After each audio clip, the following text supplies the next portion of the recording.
Hey, what's up, guys? Gonna let a few more join before starting.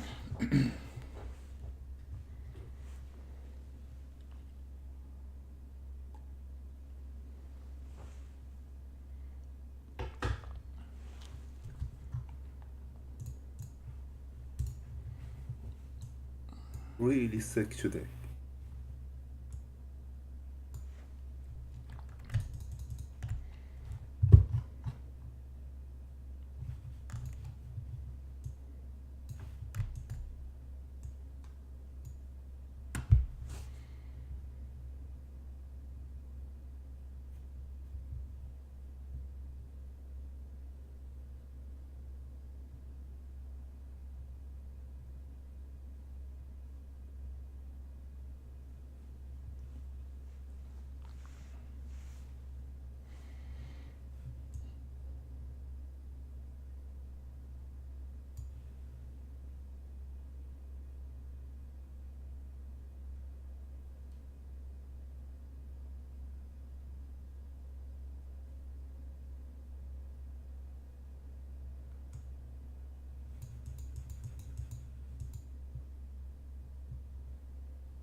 All right, we're gonna go ahead and get started.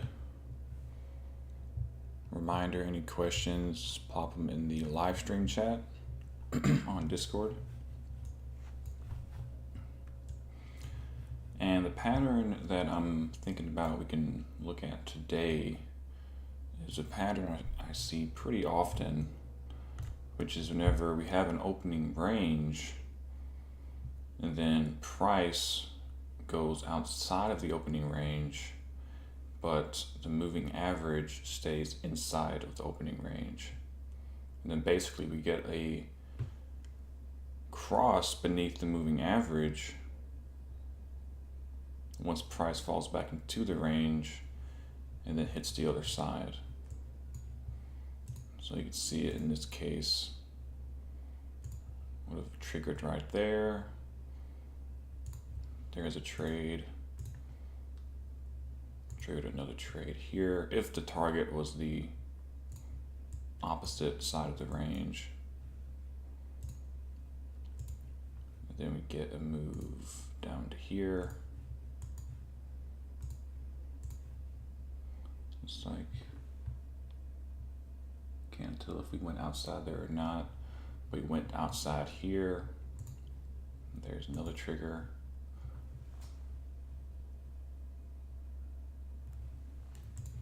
It looks like probably would have gotten the trigger towards the end of the day, but not sure what the initial stop would be yet. Initial stop probably be if the moving average crosses outside the range, which it doesn't, so it looks like it would have just closed at the end of the day. But yeah, it's a super simple pattern that I'm thinking about testing. We can say, if price is simply outside of the opening range while the EMA is inside the range, we could set a variable to true. And then that variable will be set to false if the EMA goes outside of the range. And we could also say that it doesn't just have to be outside the range, but we have to be overbought or oversold. which means in cases like these, where it looks like price might have gone outside the range, but we never went oversold, wouldn't look for the entry. So definitely a mean reverting type strategy, and it might do well with a capped target, or it might do well with giving it that fat tail capabilities. So let's go to the builder.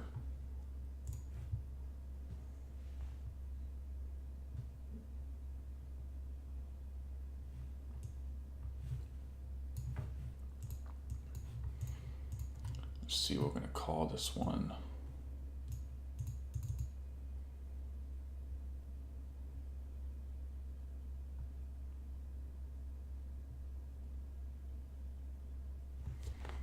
I'm just going to call it probably opening range, MA, moving average, reversal. So opening range, moving average, reversal. Let's go to conditions. Let's set a variable first. This is going to be taking longs and shorts. I should be able to use the same variable.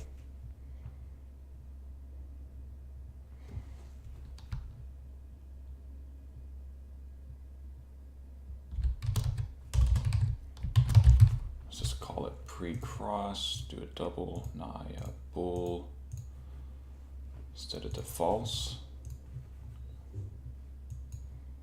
Cool, so let's first, instead of using the oversold overbought regions,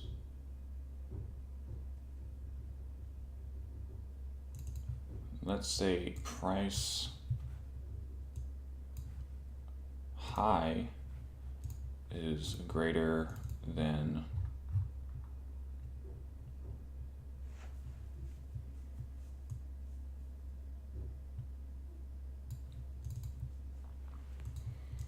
the opening range. We're going to plot it. So price high is greater than opening range high. So I'm going to say that the EMA, we're going to plot it, is less than the opening range high.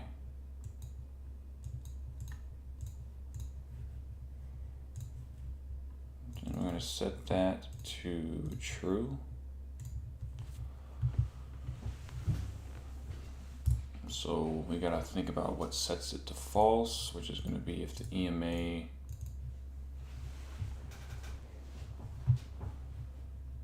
is greater than the opening range high. So if it's greater than the opening range high, let's set it back to false.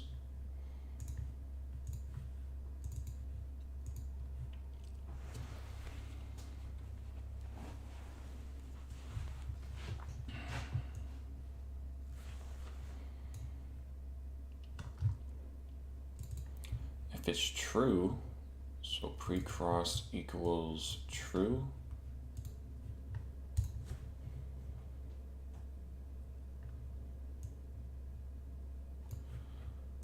we're going to have to use another variable to actually enter at the EMA and not when it crosses beneath it.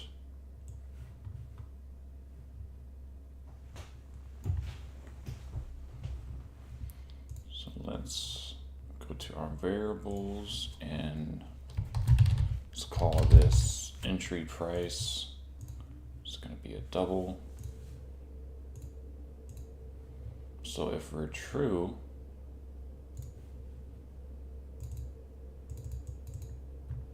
set entry price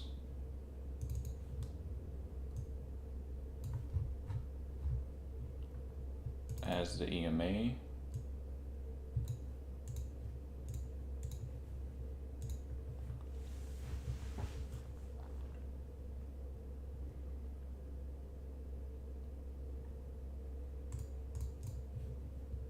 this is going to be for a short position.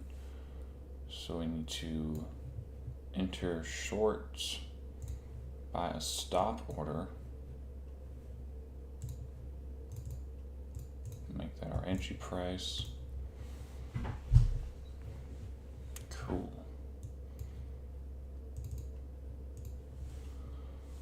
So pre-cross equals true. Everything looks right.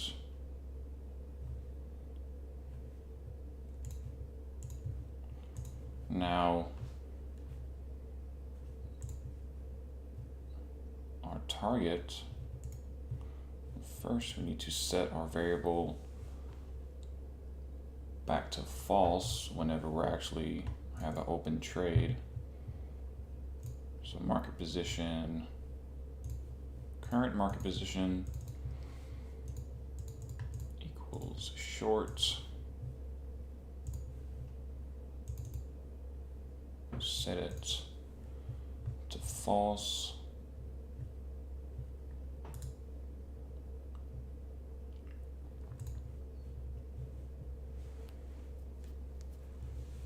Now our target initially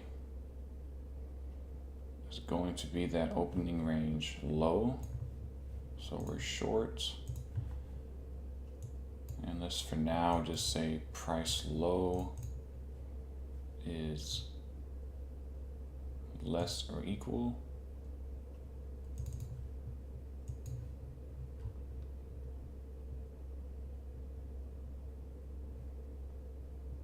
to the opening range low. So we're short, price is equal, less or equal to the opening range low.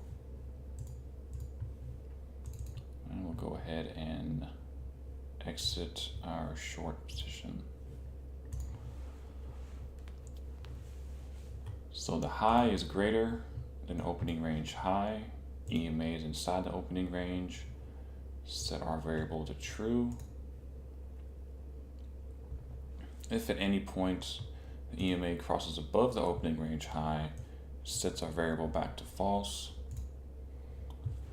If we stay true, we're going to keep a short stop order at the EMA, in which case we'd enter short.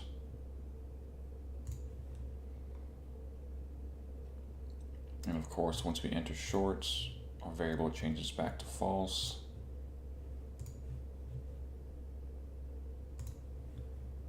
When we're short and the low is less or equal to the opening range low, we take profit. And we actually need a stop loss. So we're just going to say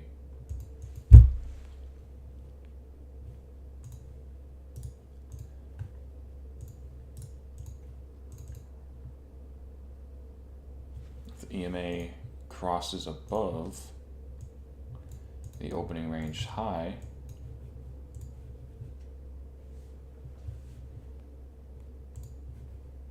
then we will exit our short position.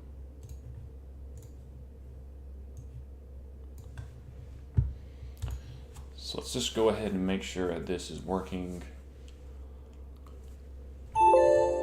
for the short side, and then we can add on the long side.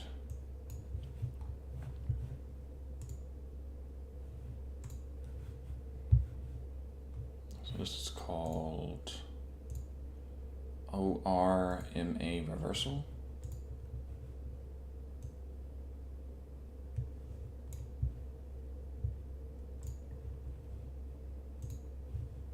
Let's get our index basket. Just run it for what we have in 2023 so far. Let's make sure it is working correctly.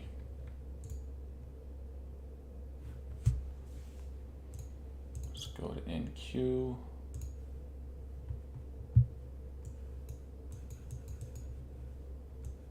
Okay. So here we went above the opening range.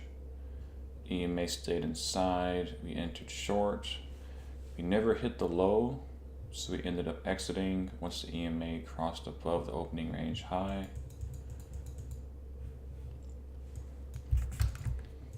And then here, price went above, came back down to the EMA before it ever crossed above, exited there once it kept on going. So it looks like it is operating correctly. Another example here, went above, came and touched the EMA, kept on going though. And then here is an example of a winner, went above, we touched it, came back down. And right now we're not using a limit order for our take profit. It's just looking at the low, that's why it's entering right there. We can definitely change it to an actual limit order.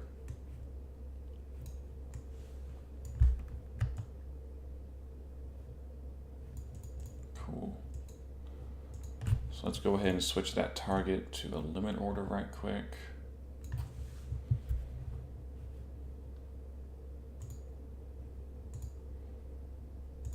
Looks like it's right here. So position short.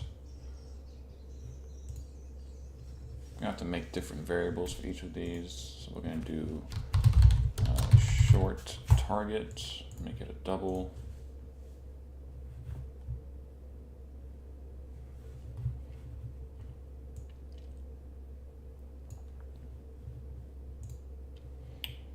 So we are short. Looks like I can probably take away, let me see.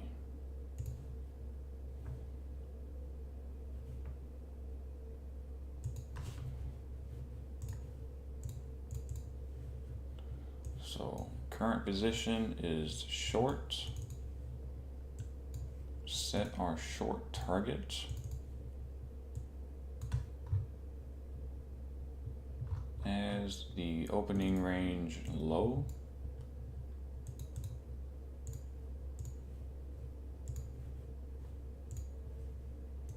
And then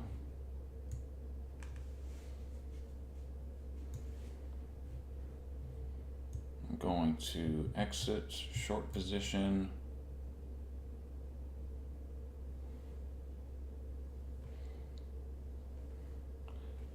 Would it be a limit or a stop order? We're entering short on a stop. It should be a limit order, I think. I'm about to find out. So short target as our limit price. Cool, so we're short, which means I can take this variable and put it over here now to kind of tidy up things. We're short.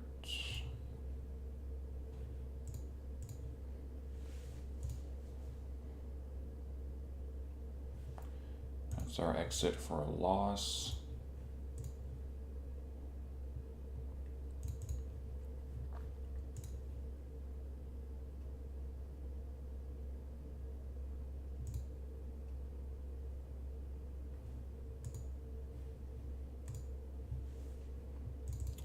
See, this one is, okay, so I can actually put this variable over here as well, because they're pretty much the same. Well, they are the same. EMA crosses above the opening range high, so we can take this out. And cool, now we're down to just 4 sets. You make sure we're good. So the high is greater than opening range high. EMA is inside, set our variable to true. If we're true, we want to place that entry price at the EMA to enter short. Whenever we're short, it's going to set our variable back to false and also place a target order at the bottom of the opening range. If we are short and the EMA crosses above the opening range high, we're going to exit short. If we're not short and the EMA crosses above the opening range high, it's going to set our variable back to false. So nice, looking nice and tidy.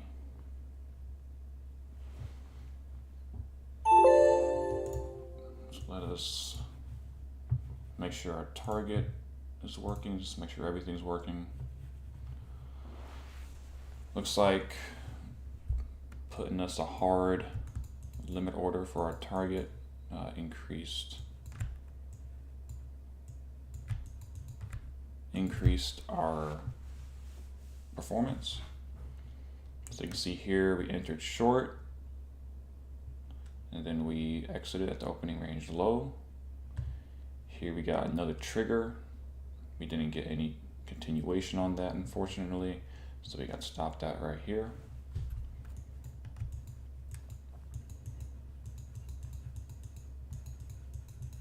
Very cool. So like right now, all we're doing is just making sure that it is operating correctly. I'm not trying to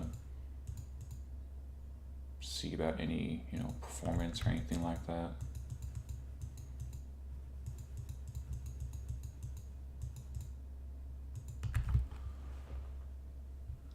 And there is a nice trade. We went above, then we entered short, then took profit at the opening range low.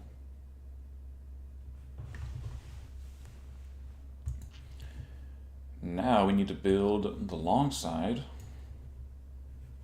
And the first thing I'm going to do is change the pre-cross variable to pre-short to kind of have some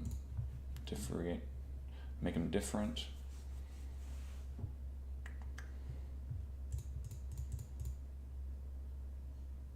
So we're going to change the pre-cross to the pre-short.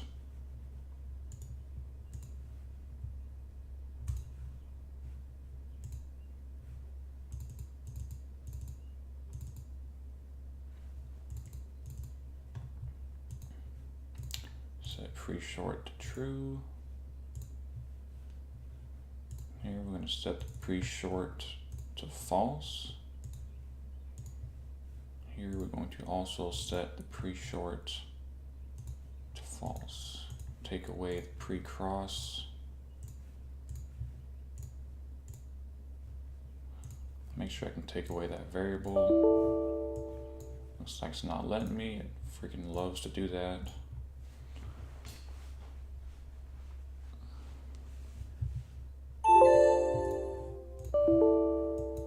Still won't let me. What if I open up a new builder? Maybe it'll let me take it away in a different builder.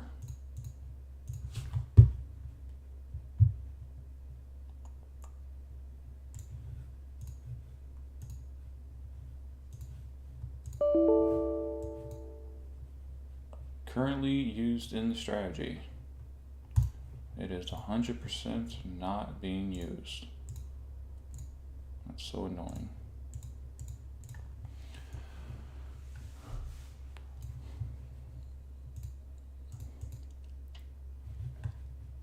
Anyways, let's make our pre-long variable. Now it's going to be a bool, set it to false.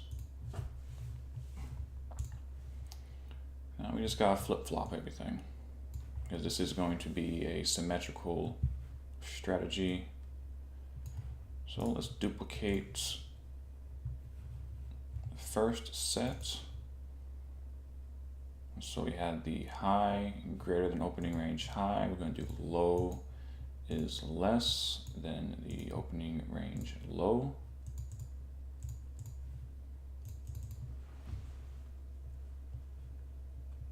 EMA is greater than opening range low.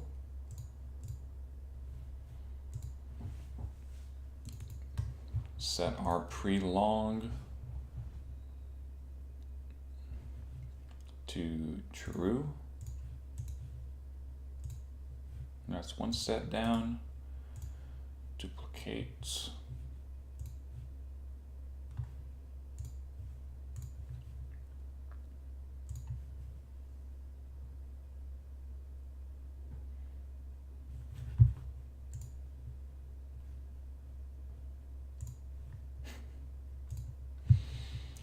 Let's see.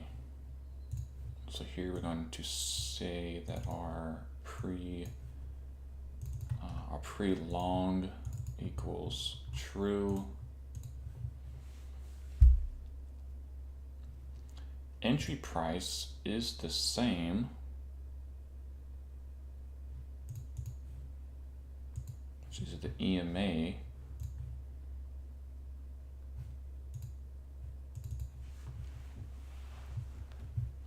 Now we need to enter short position or enter long position by a stop order.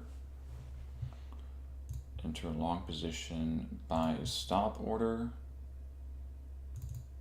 And it's going to be our entry price. There we go. Duplicate set 3. Market position equals long. Gotta change our, I need a long target. So let's go back to our variables. Can't take this away now. Still can't take it away, so annoying. We have our long target. I'm going to set to a double.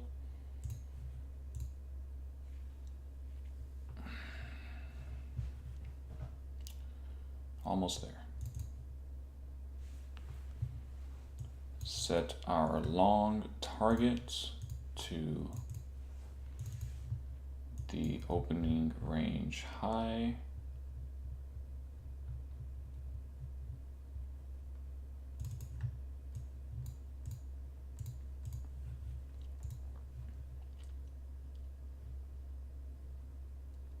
This is going to be our exit. So here we have exit short position by a limit order. We need to exit long position by limit order. And our limit price is going to be our long target.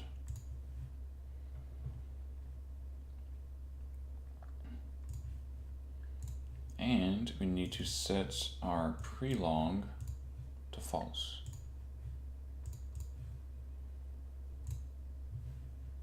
One more to go. This is our exit and also what switches our variable back to false. So EMA cross below opening range low. Going to exit long position.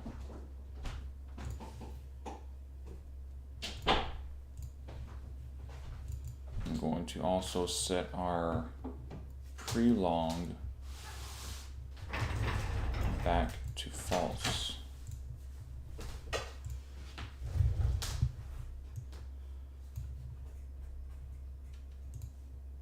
Let me see.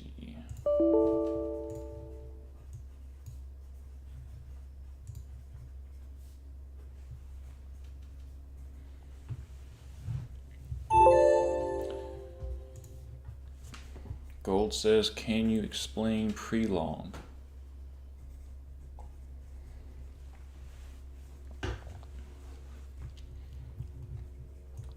So pre-long is one of our many variables here. As you can see, our pre-long is a bool, so it's true or false, and by default it's set to false. And so what it is a crucial step in our multi-step trigger here. You can see here, since the pre-short is the same thing as the pre-long, just the opposite bias. The first thing we want to see for the short is if price is greater than the opening range high and the EMA is inside the opening range. That sets our variable to true.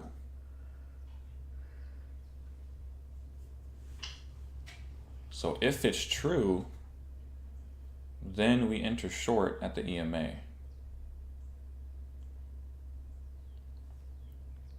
If the EMA kept on going up and went above the opening range high, then it would set that variable back to false, because then we don't want to enter at the EMA. We only want to enter at the EMA if it stays inside the opening range.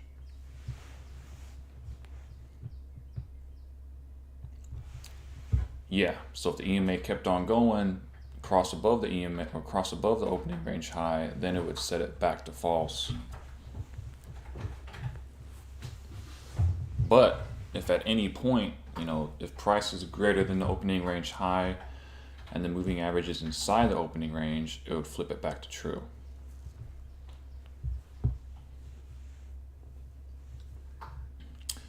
Yeah, it's a good way to think of it. Either tells us to go or not go. We're going to short at the EMA, but only if something else is true. In this case, price had to have been above the opening range high.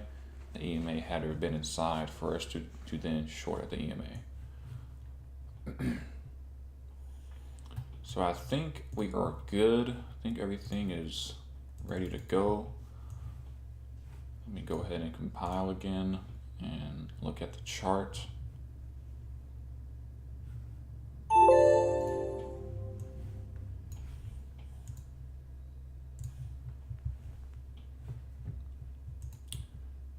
Very surprising results starting out. I'm actually really surprised. Adding the long side definitely improved results. And so here is an example of a long trade. I just skipped away from it. So remember, we used the price lows so that we still capture events like these, where the wick is below the opening range low, EMA is inside the opening range, flips our variable to true, and then we enter long at the EMA, with our target being the opening range high.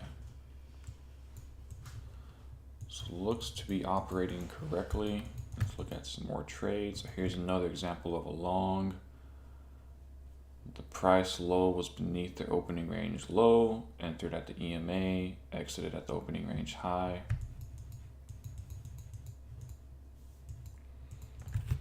Here's an example of a loss. So it's pretty easy to see, what type of price action we lose on. Because like I said, this is a mean reverting type strategy. So if you were going instead for opening range breakout, like what happened on this day, you would have done really well.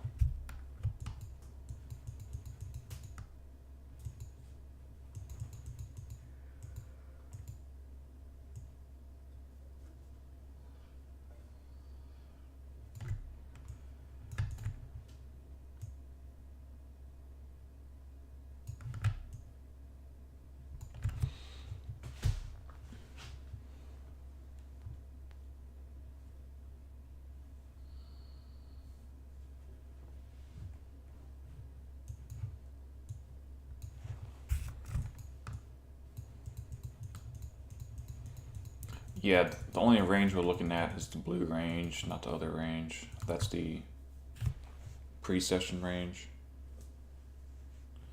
Yeah, definitely some other possibilities. I mean, there's a ton of possibilities for additional exits. We're just looking at the initial pattern. Here brings up an awkward scenario that you didn't account for initially.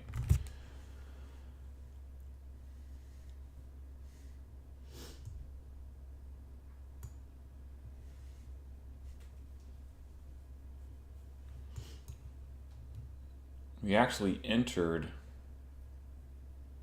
as price retraced here because it seems like it set the variable to true,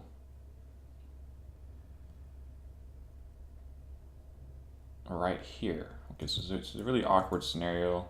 It's so awkward, you might not have to make anything for it. But as you can see, when this candle closed, the low of the candle was beneath the opening range low, and the EMA was greater than the opening range high. The opening range low. So very awkward scenario here. So we weren't able to enter on the way back up. It had to wait till price came back down actually and give us a trigger.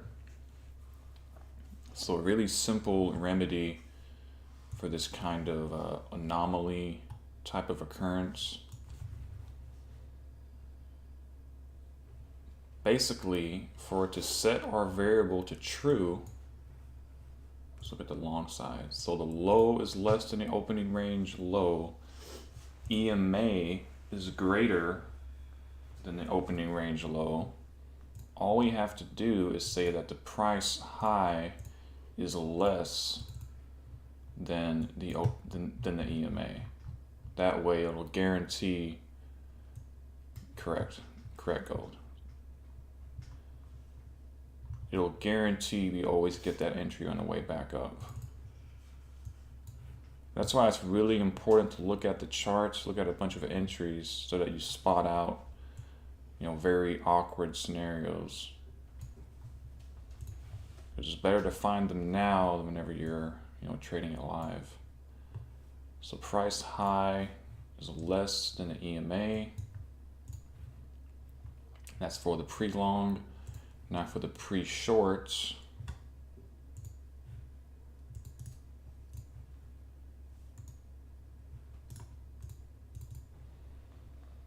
the low, price low needs to be greater than the EMA.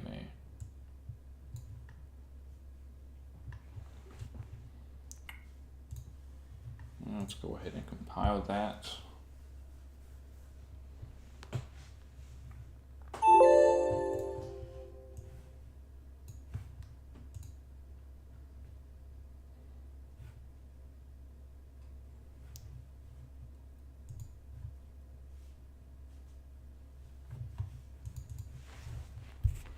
So you can see it lowered our drawdown, also lowered our profits, but we don't really care since that only took out just very odd events. And so you can see it would have eliminated scenarios like these where the low is less than the range. Basically all in the same candle, which really only occurs in really tight ranges.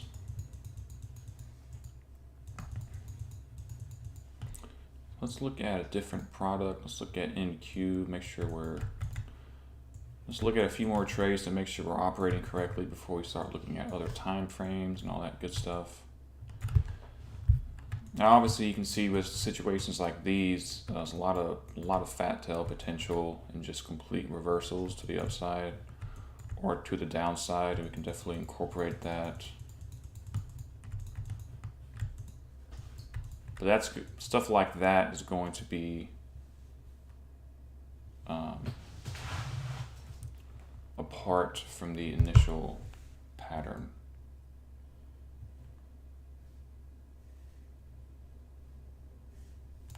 Looks like there's an issue here. Should have gotten an entry right there. So let me see back. That would have been our pre-short. So high is greater than the opening range high. EMA is less.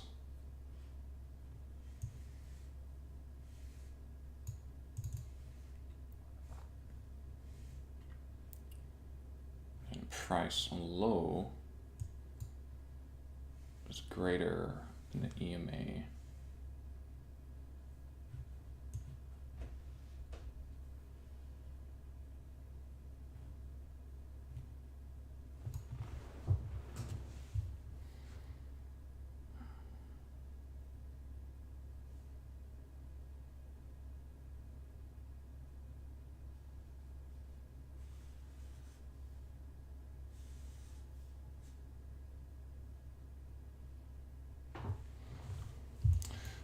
say that's pretty awkward. Don't see why it's not triggering there.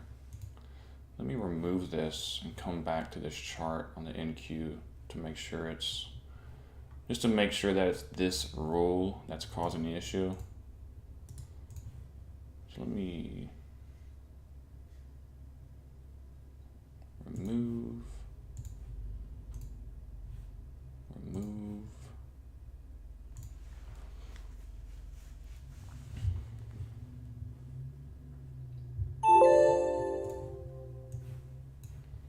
Let's add the dates.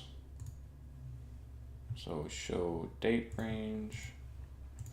So this is the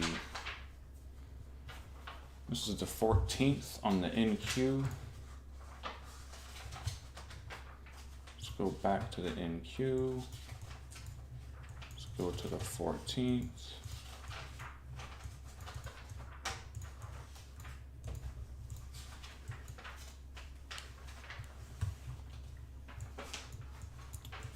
Well, now I'm just tripping.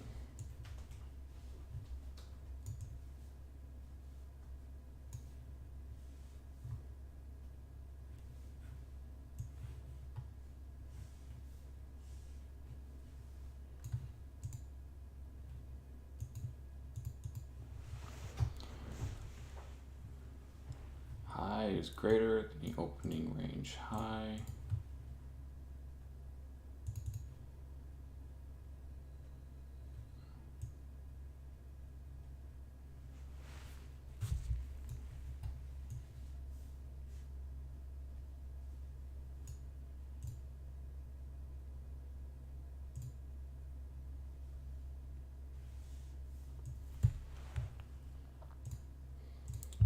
EMA is less than the opening range high.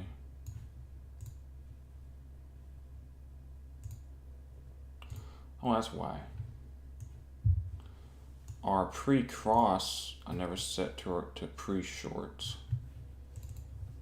I don't know how I missed that. Pre-short equals true. And take away the pre-cross. Now I should be able to paste this back so low is greater than the EMA. And then for the long side, I should be at high is less than the EMA. Maybe now I can take it away. Holy shit, I can take it away.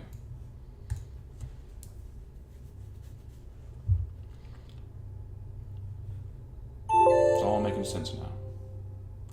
So let's go back to the NQ on the 14th to make sure. Oh, nice. So now our net profit is our highest yet. Drawdown did increase some though. Let's go to the NQ, make sure it's working right there.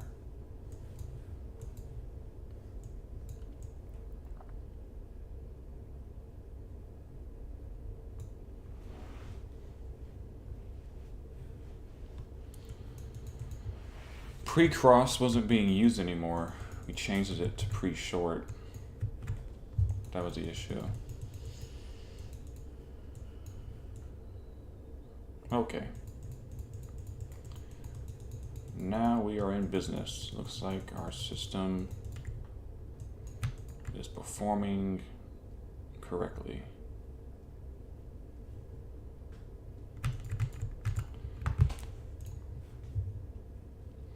So let's go over 2 years and get some initial testing out of the way.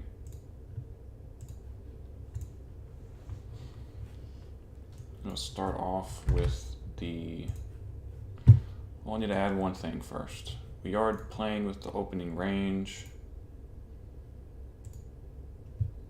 So we need to add a time filter.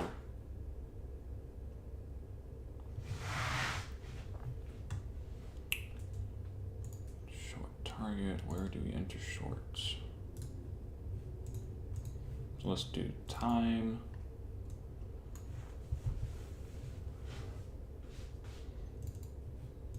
It's greater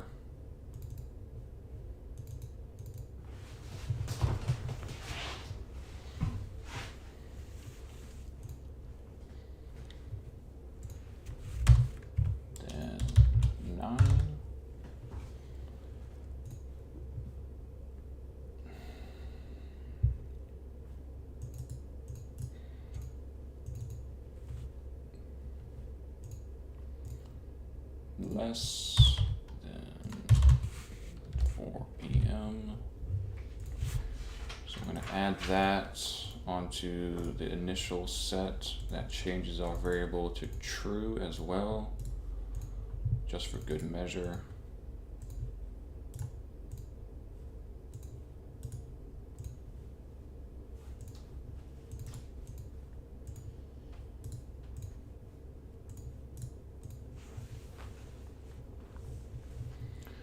Very cool. And then I have a couple variations that we're going to test as well for initial testing, because I really want to see if we should actually use an oscillator for the, when it goes above or below the opening range. And also, what if we use something like the VWAP instead for our entries?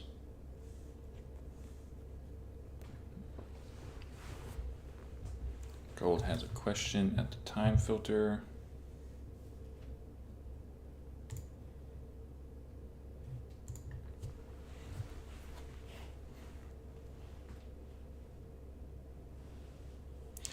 Yeah, it depends. I mean, the time filter is mainly for our entries. So if we put it on the set where the trade takes place, that will normally always do the trick. That's why I said I put it on the other set just for good measure.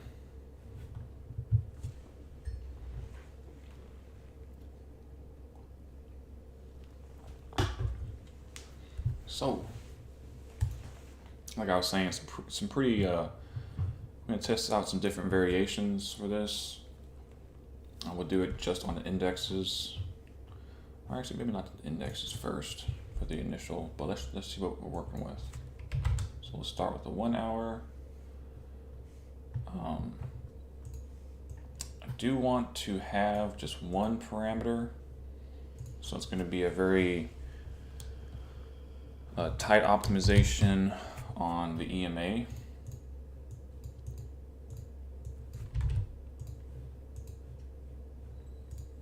So let's go to our EMA, which is literally all over the place.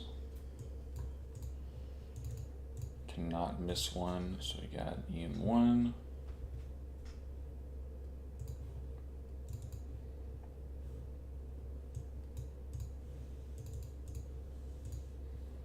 EM1 there, high. Got the EMA right here.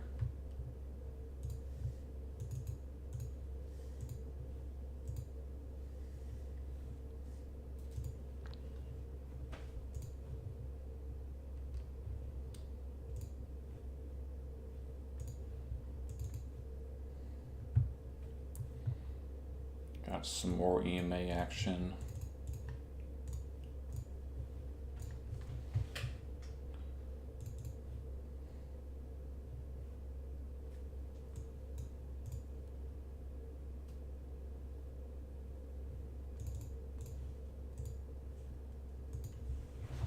Yeah, you create the input and then you set it wherever you want the input to be. Of course, you can name it whatever you want.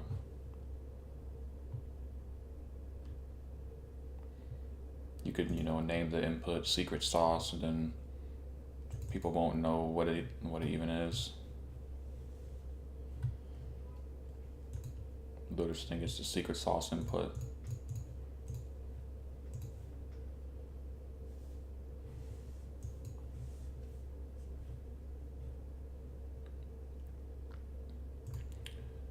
Correct. You have to apply it everywhere the EMA exists.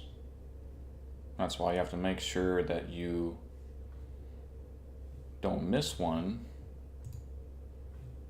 or your results will start looking really weird.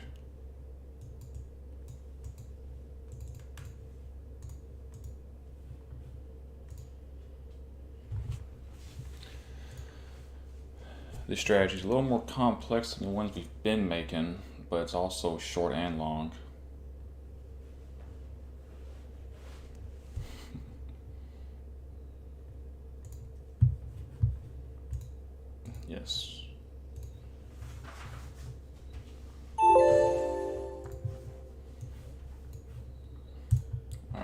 see our parameter popped up over here. Let's go to optimization. And we're just going to do 5 to 20. So the default is 14, pretty much the same as 15. So we're still going to get that default parameter. Aggregate max net profit. 60 minutes. We should be good to go.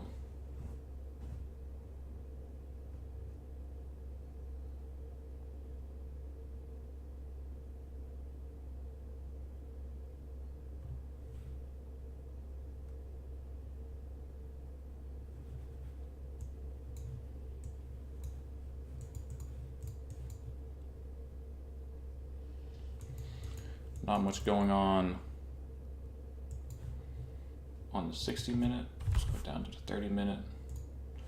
Not too surprising, it's hardly any bars to even play with on the 60 minute.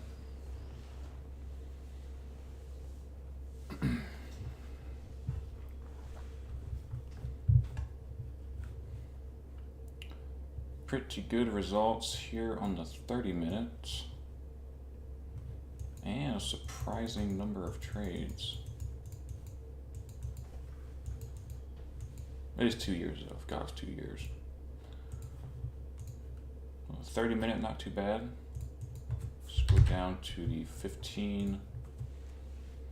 And this should be a very good complementary strategy to the orb too, since it plays off the opening range and it's mean reverting.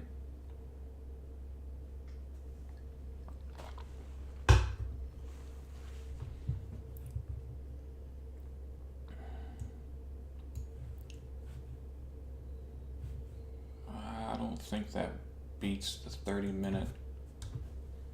Let's go to the 10 minute.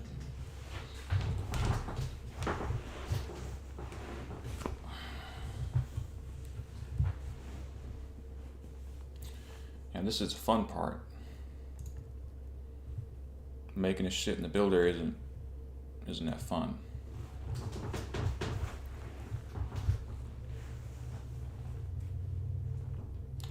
No, I don't really do awkward time frames, only because I feel like it's just overfitting.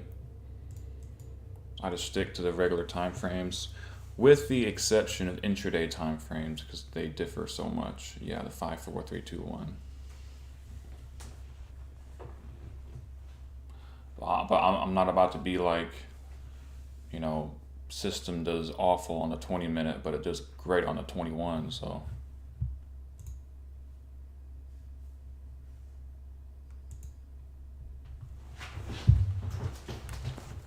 For 20 minutes, yeah. So it looks like the 10 minutes is our best performer yet. This is a really nice outcome I want to look at here with you guys. I mean, this is just beautiful. So we, of course, get our condition for a short here. We entered in short. We close at the opening range low, and it just barely went below the low, so I set our pre-long variable to true. We got in long, and then since we use the EMA cross beneath the range as our exit, it accounts for some noise. And then, so it didn't stop us out, and we got out at the top. So it's a really nice outcome there. And the overall market structure of this day, if you just look at this day, this is exactly the type of price action we want to make bank on whenever the orb doesn't, because the orb's taking a loss here. It's going to be getting in over here, then exiting, price closes beneath the range. We're in the midst of that, we're making bank on the short, and then this is going to make him bank on the way up as well. It's very nice outcomes there. Whereas on this day, it's kind of what you don't want, because if you have two strategies running together, you don't want just like a crazy mean reversion strategy that's going to take like 20 losses whenever the orb makes a win.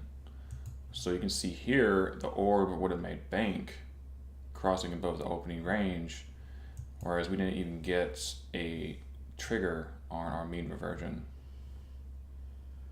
And that's why it's important to also have like a filter for when you are looking for the mean reversion entries and when you're not. And it's easy to do that when you're using 2 means instead of 1 mean. But anyways, it looks like the 10-minute is our best performer right now. Let's go down to the 5.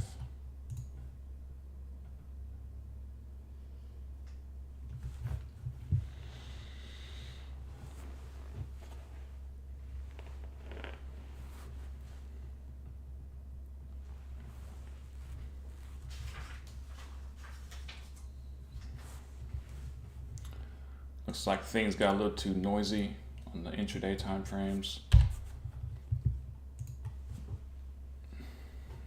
It's like I was saying, we only look at the 1-minute chart just to get our initial pattern ideas. In most cases, those patterns that you find in the 1 minute are just going to do a lot better on the higher time frames.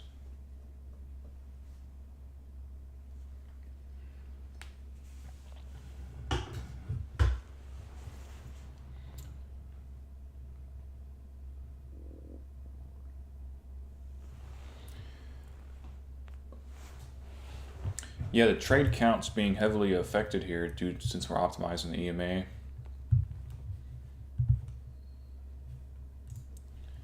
And no good on the 4.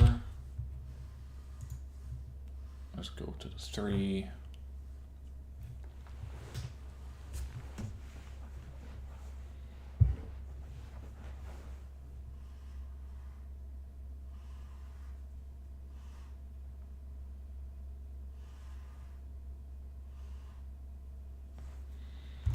Yeah, I guess I'll try out the, no, there's no point. It's not going to get better. So 10-minute is doing the best for us right now.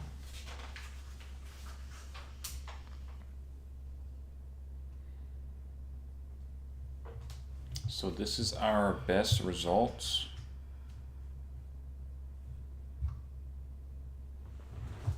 On the indexes. So what I'm going to do, because I do have a variation that I think will perform better. So let's go ahead and take a screenshot of the indexes before we start testing on other assets. I'm going to try out the variation. So all we're going to do is go back to the builder, go to the welcome. We're going to save as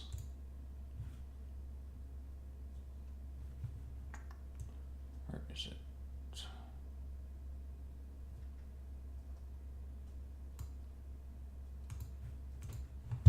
Reversal _2.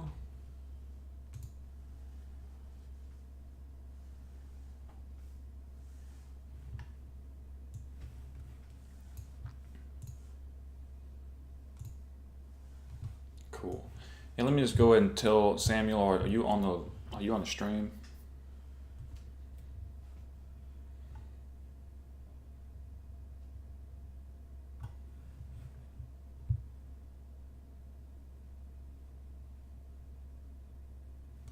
Okay, let me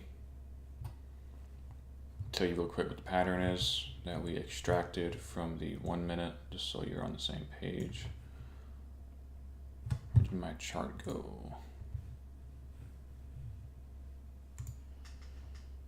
Okay.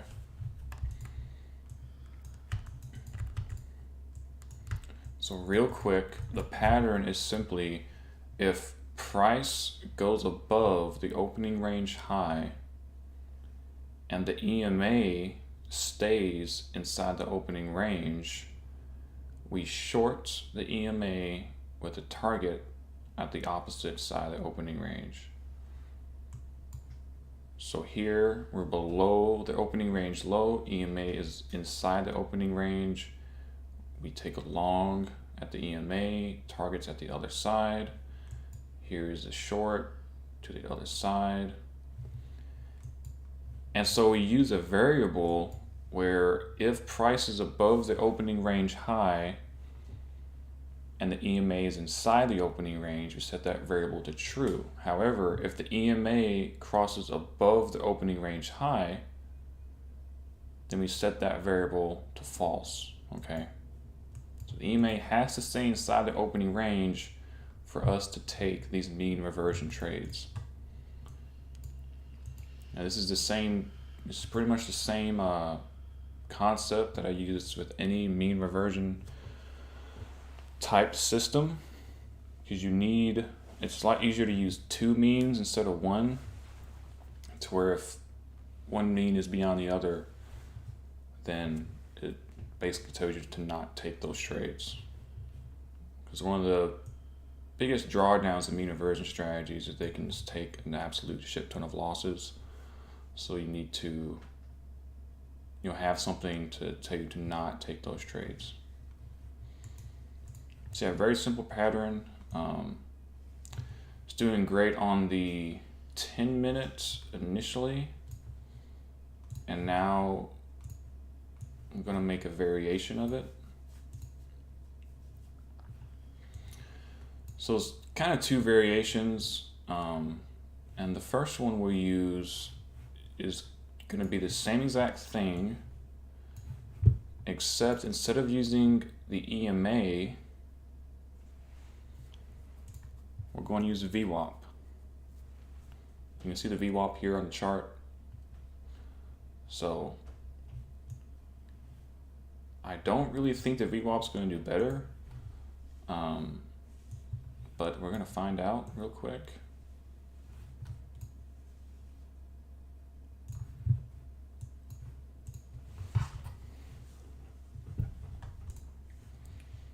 So let's see, we got the high, price is greater than opening range high.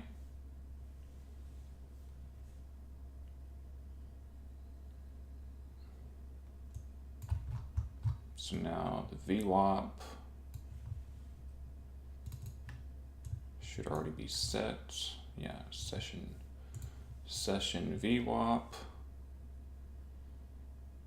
I'm gonna plot it is less than the opening range high.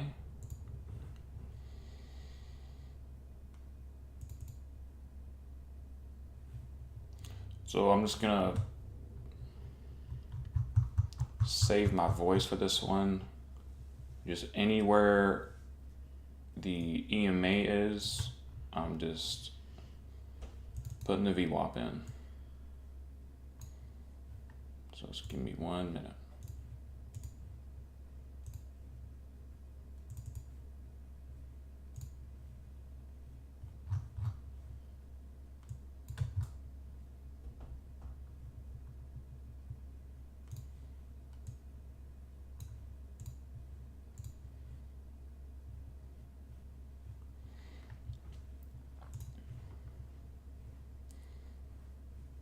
Be really easy to mess up here if I miss the VWAP anywhere.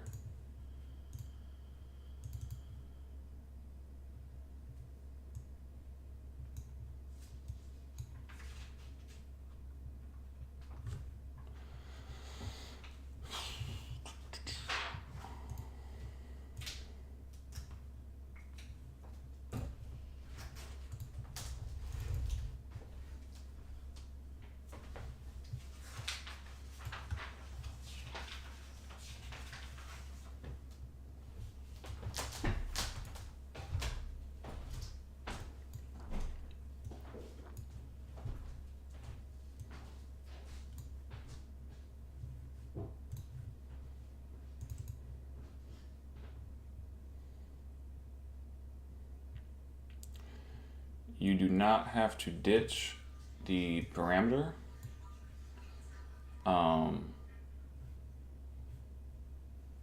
It will still show up there, but it will have no purpose. I'll probably just take it off if it'll let me, but sometimes it just doesn't let me take them back off. VWAP.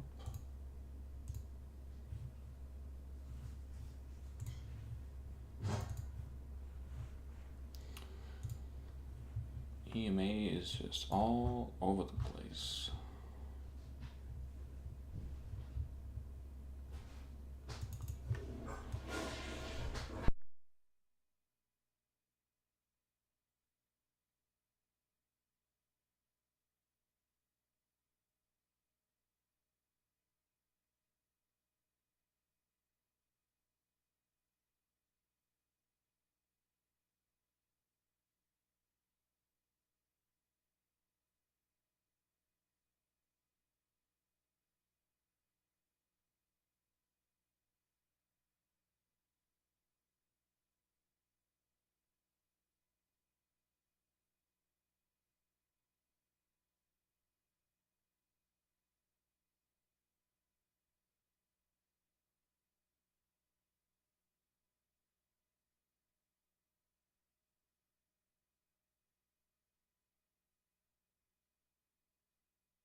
Okay, now we got some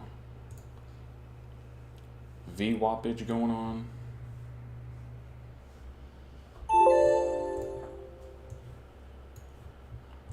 Let's open up another analyzer.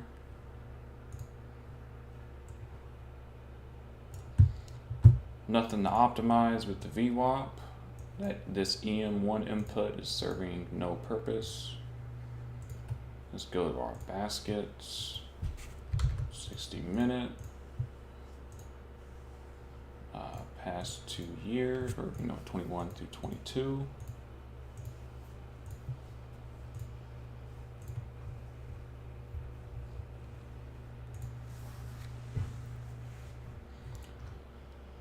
Just a quick initial test to see how it does.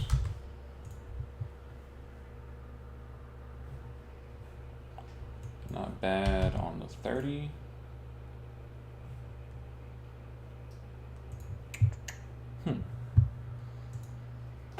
It's our highest profit yet, but not very good results overall. This is the 10-minute once again. And now we got the 5-minute. So before we scratch it, let's make sure it is operating correctly. It's only this little middle band. So you can see there it went above, sold short. And it's kind of one of the issues with it. EMA is a lot faster. So we're taking much larger losses.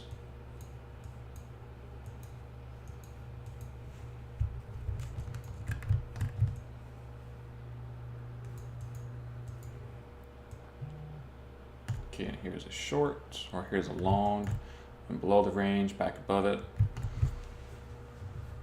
All right. That answers our question with that. So the next variation, I want to try real quick, is, so before we have a condition where if just price goes above the opening range high and the EMA is inside the range, it sets our variable to true. What I want to do is add a momentum oscillator like the DSS or something else that says we have to also be overbought. Okay, so price is above the range and we're overbought, like here we are on the DSS. that sets our variable to true.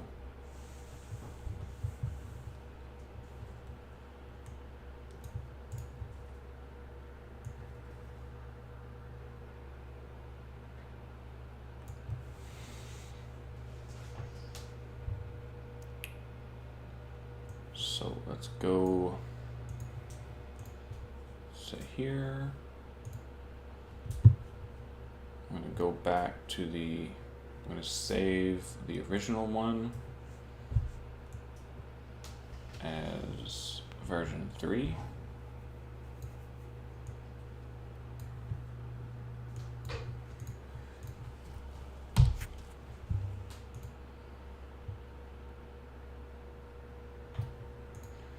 This one's going to be a lot easier to add because all we got to do is go to to our first condition and just add the DSS. So DSS greater than 80. Go ahead and plot it. DSS greater than 80. So you gotta be overbought when that occurs. And then for the pre-long side,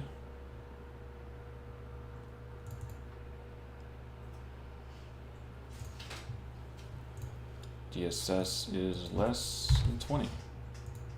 So this is in sense basically adding a filter, depending on how you look at it.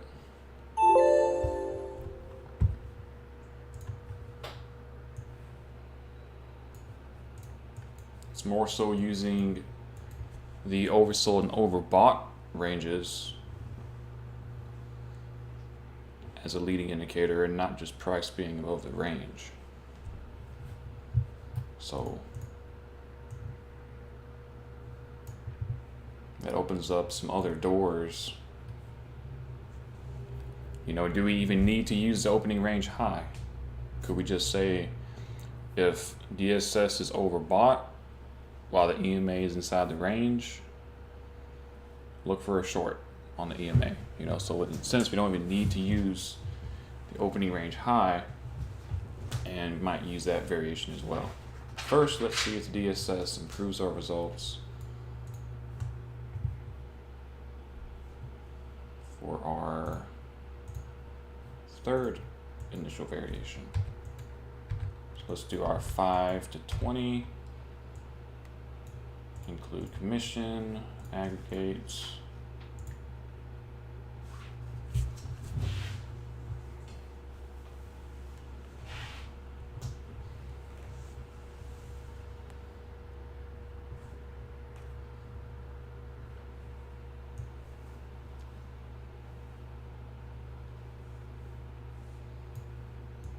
Let's choose, I already know, so I can do good in 60, so let's do the 30 minutes.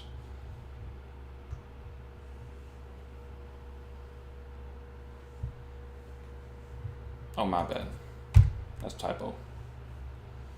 Increments in 5.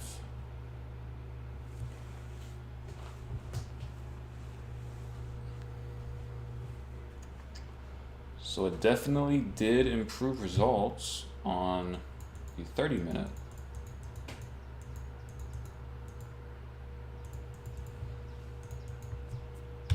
Let's go to the 15.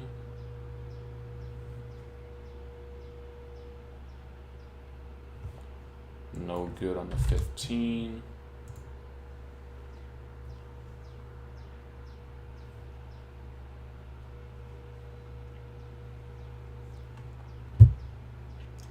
Just destroyed results on the 10 minute.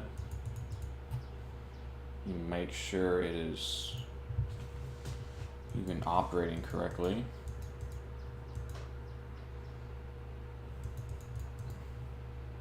Yep, it's still operating correctly. Maybe it'll help out more on the lower time frames.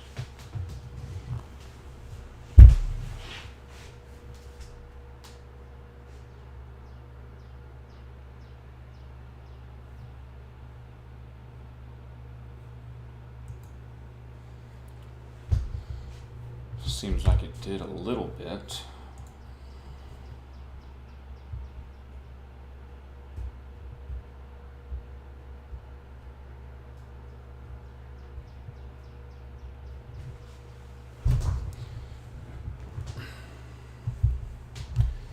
Nonetheless, I think we have our answer. Okay, so let's try out, I won't even make another copy. I'm just going to keep it on this variation. I'm going to take away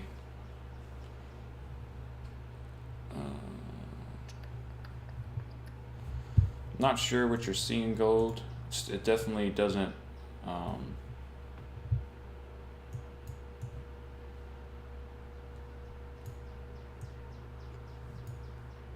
you mean the 30-minute? That was our first test.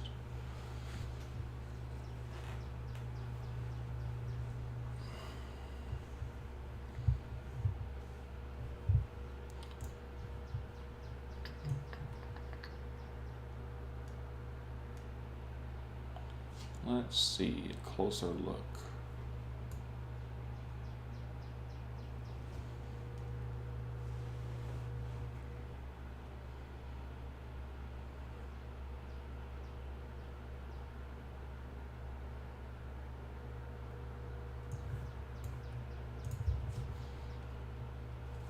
It is a better P&L to draw down.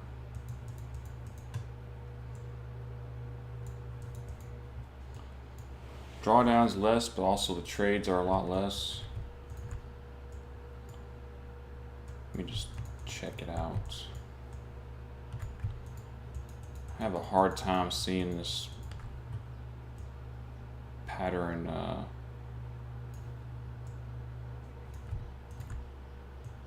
do the best on the 30-minute. I mean, the results are good though. I mean, can't really complain.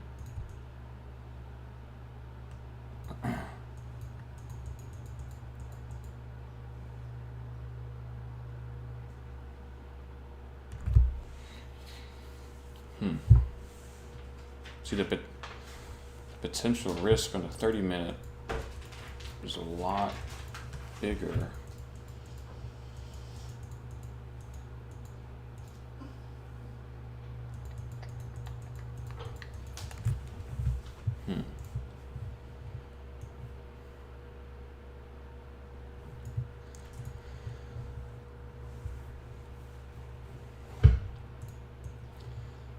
I'm going to take out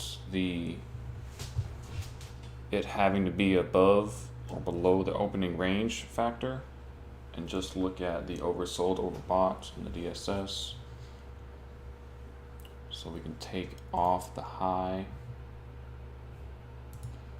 and copy that.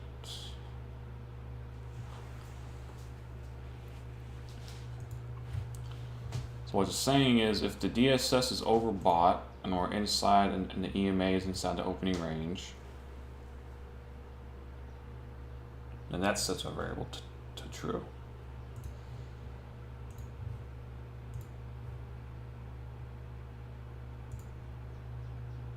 Let's go ahead and compile that.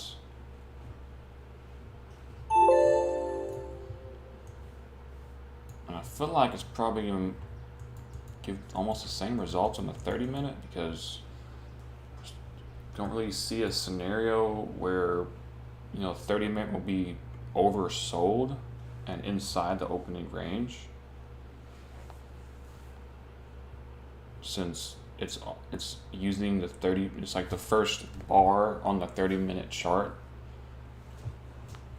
is the opening range. So let's see. Now we have 47.5.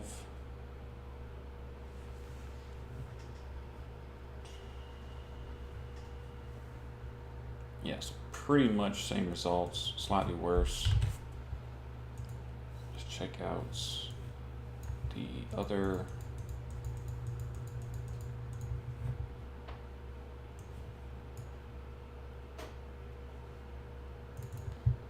Let me go ahead and plot the opening range.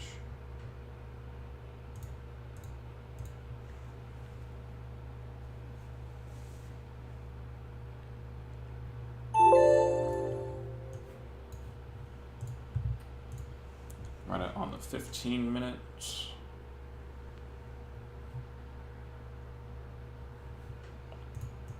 $34 and $12.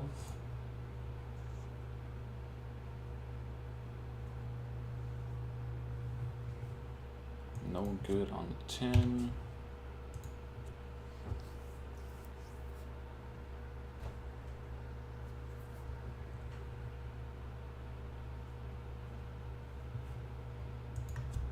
Catastrophe on the 5.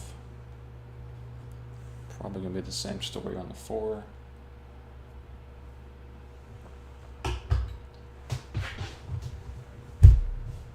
No doubt, we're getting a shit ton of trades basically.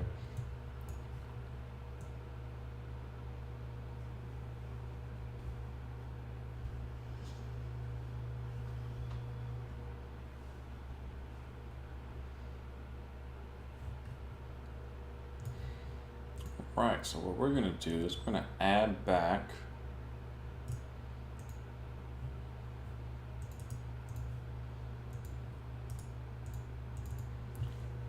the high and the low needing to be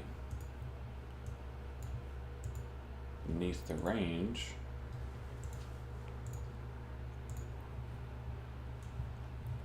And we're gonna keep the EMA at default, which is just going to be 14.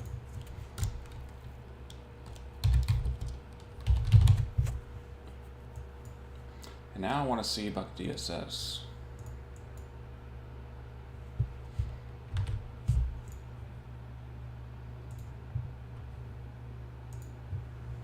So that's kind of having a pretty significant impact on potential triggers we might get.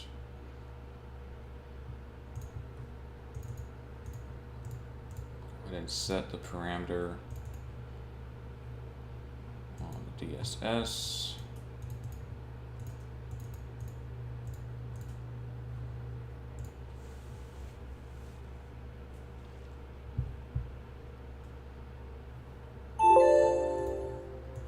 So we're going to keep the EMA at default of 14. Now we're going to DSS from 5 to 20.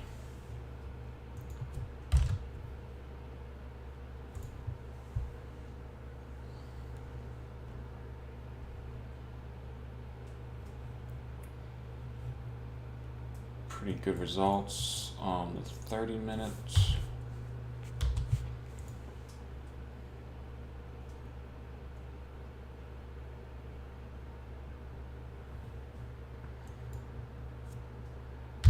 No good on the 15.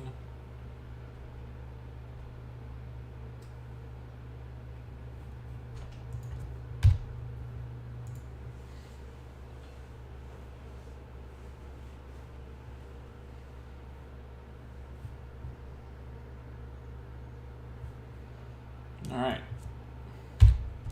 Well, I guess I'll go a little bit lower. Did decent on the 5 minute. Versus the last variation, losing like $100,000.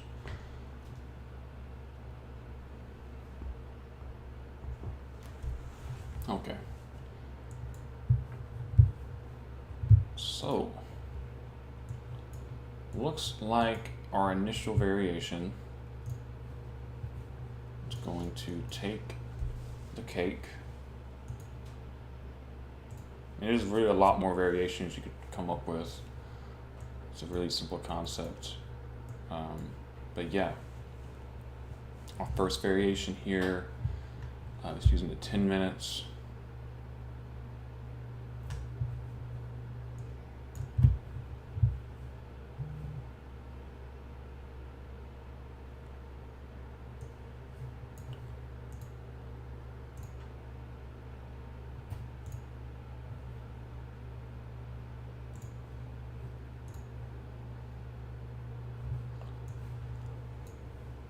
And so right off the bat, we're going to keep the initial test just this pattern, but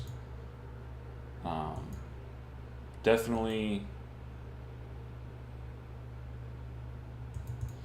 what in the world happened here?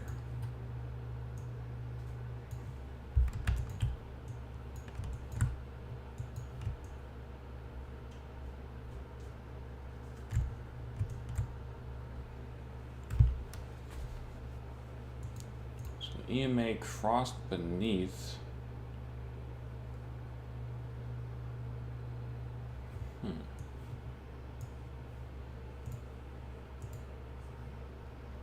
It's true.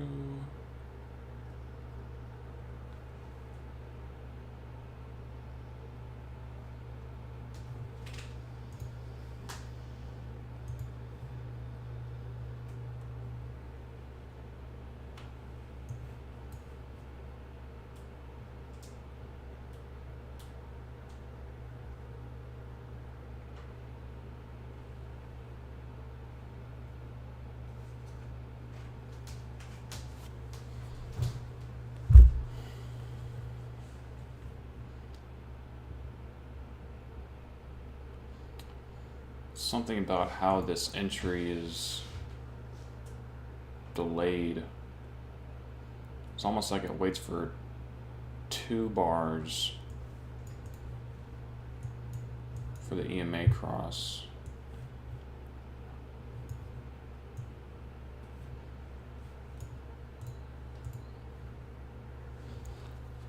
Let's see. EMA is greater.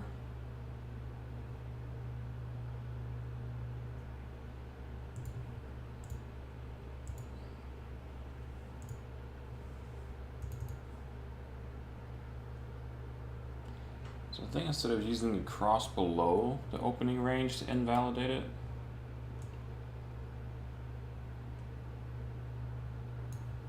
let's see, cross below.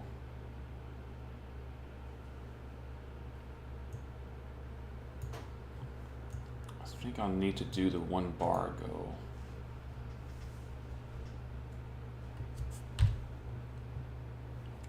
Below 1 bar go. And we'll come back to this one.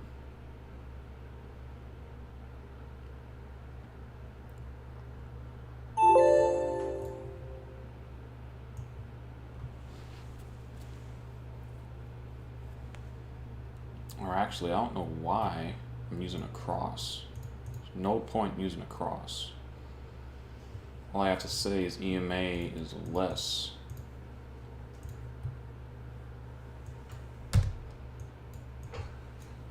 EMA is less than opening range low.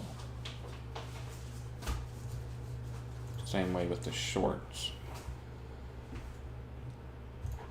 Greater than the opening range high.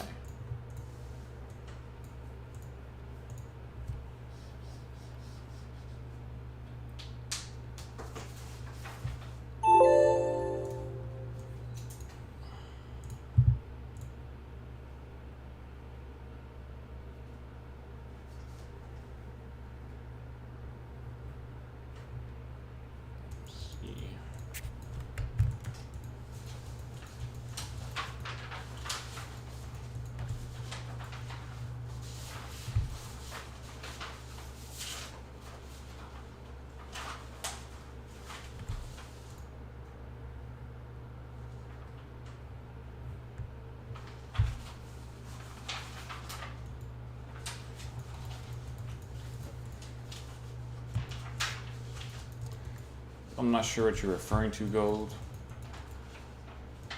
but it's just, it shouldn't need to wait for a cross to set the variable back to false, basically.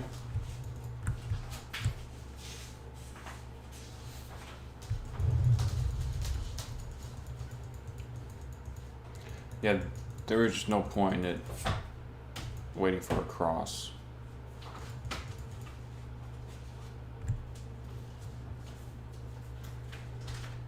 Yeah, and then that certain time issue was causing that. It's causing that one issue, another kind of anomaly event type of deal.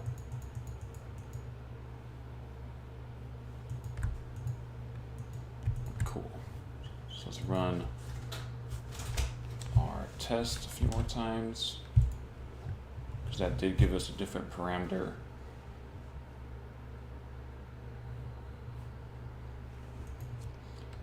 30 and now 20.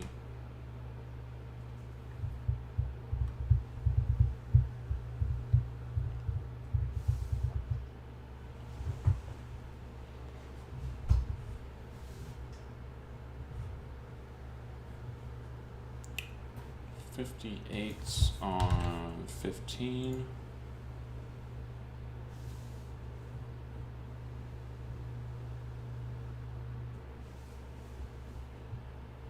$63 on 16.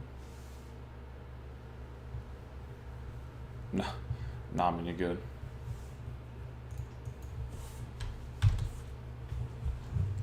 Let's see, 63 on 16.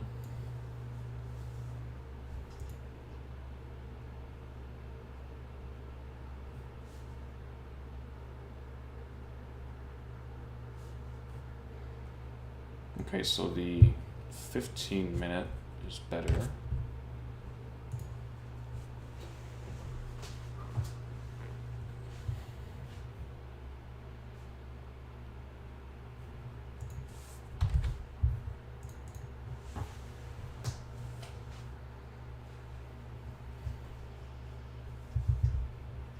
Okay.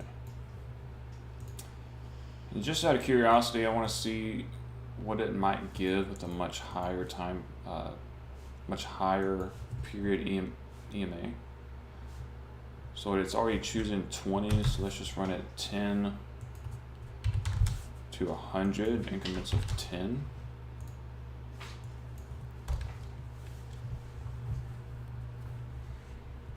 But right now for the indexes, our best result is going to be the 15 minutes using the 20 EMA. Let's do it 10 to 100.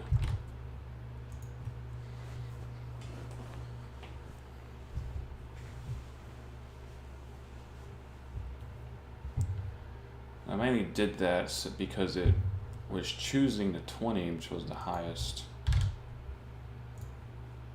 possible value.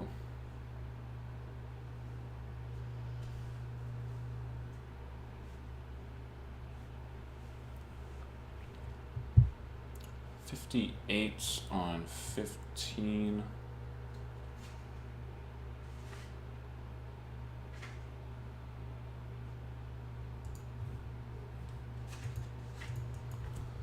Let's go to 15 minutes.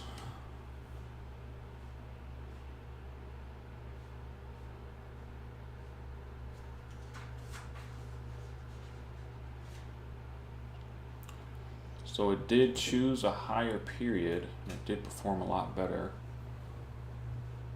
It wants the 30.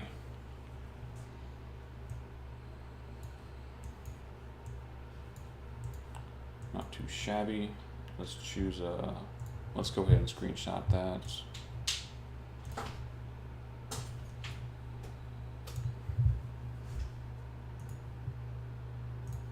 And let's go to the 10 minutes.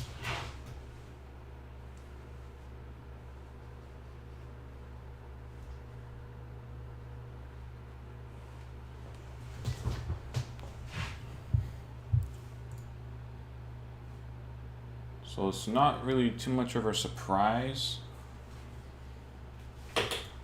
that we lowered the time frame, so it shows a higher EMA. Whereas like the 30-minute time frame chose the 10, which is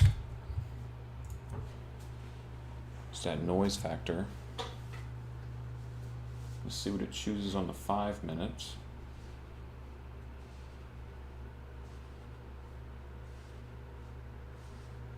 Now it chose the 70, and it actually got some decent results on the 5 minute for once. The 4 minute might take the cake if it chooses like the 100 or something.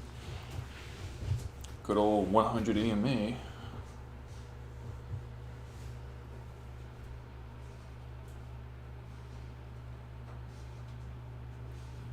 Oof, it chose a 90, but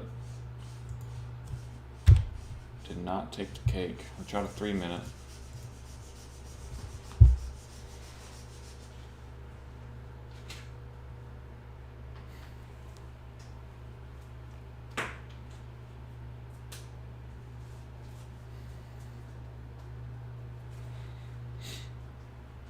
Now it's choosing the 100. So I'm just gonna go ahead and bump it up to 50 to 200 just to see if that's what these lower time frames need to give us, you know, just decent results. You know, because the 1 minute chart, it might need that 200 EMA, but it might not.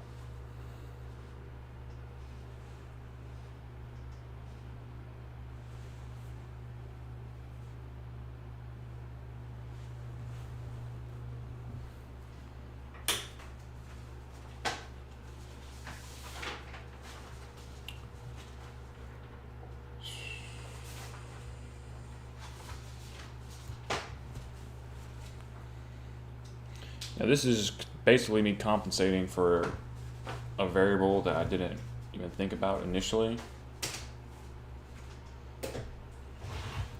Because the lower time frames simply need a longer period average. Yeah, just due to the noise levels. So honestly, using a much lower period, since all we're playing off of is the opening range high and opening range low, which is seen on any time frame. Using a shorter period on a higher time frame is almost the exact same as using a higher period on a lower time frame, because it's just the amount of lag that we're giving it.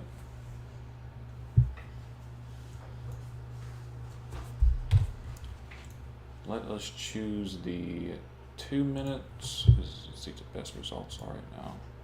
The best results right now are 90 and 30, or 90,000.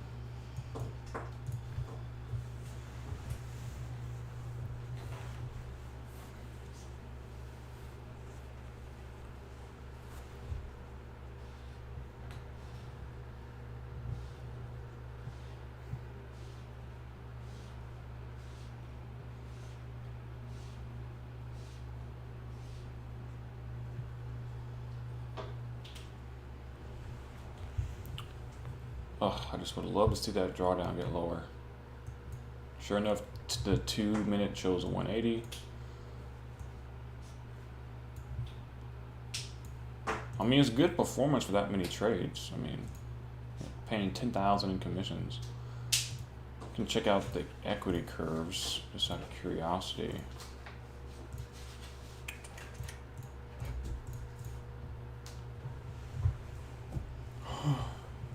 It's not so good the first part, or it's like 2021.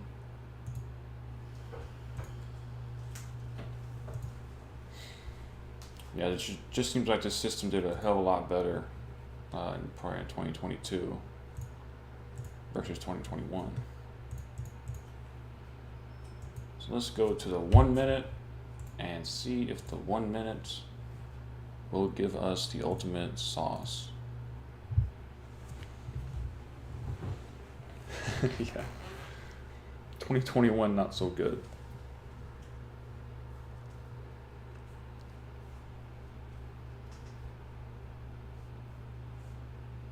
Which I bet opening range breakout did great that year.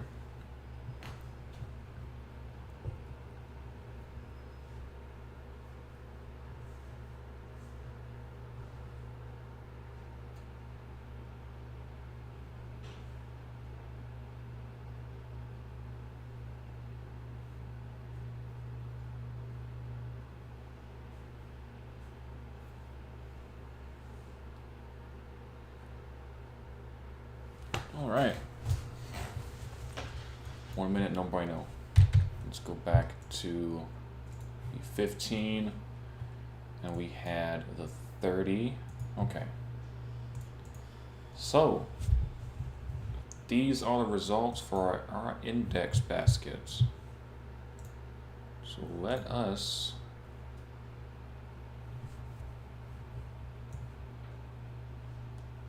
go to our sheets.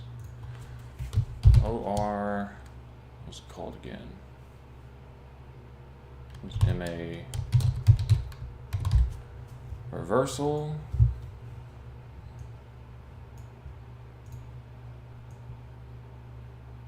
What was the results. 90, 602. Cannot type. 90, 602.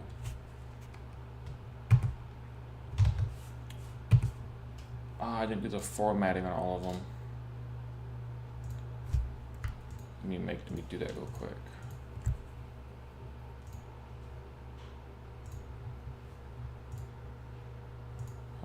Format cells greater than 0 needs to be green, less than 0 needs to be red. Cool.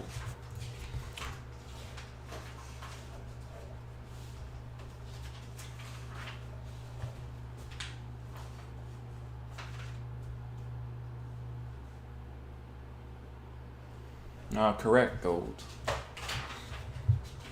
That's why, like I said, a good mean reversion strategy for the orb, you know, to complement the orb, is a mean reversion strategy that makes bank when the orb takes a loss, but we don't want it to take a bunch of losses when the orb is doing well. And this strategy is precisely that. Since it'll stop taking trades once the EMA gets outside the opening range, it lets the orb make bank essentially. Let's see what our P&L to drawdown is. It is a whopping 5.8. And I gotta add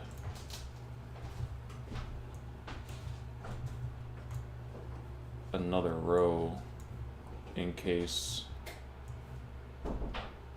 there is or another column, in case there's another.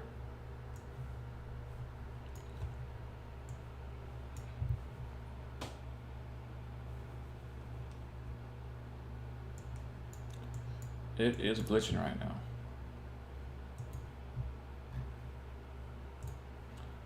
I'm gonna let it wait, and we can move on to the metals.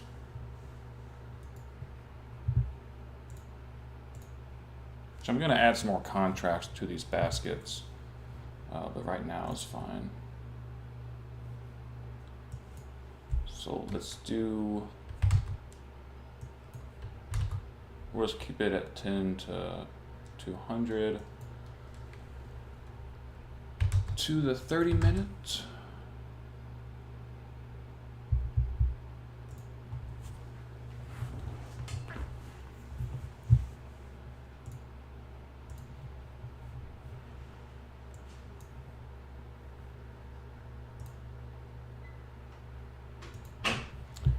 Thing just stopped working completely on me. Good grief. Market pattern. Okay. Need to add a column.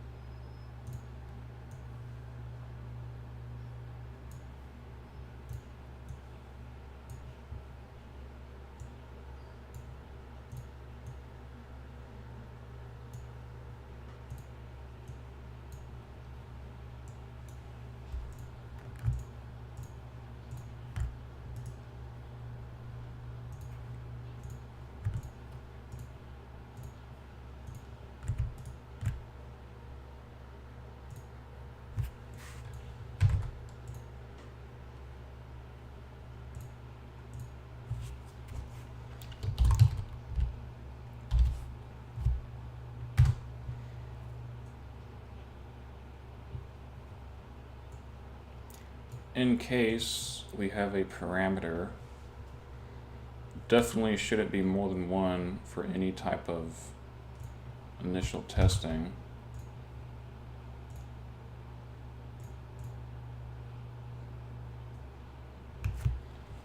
So for the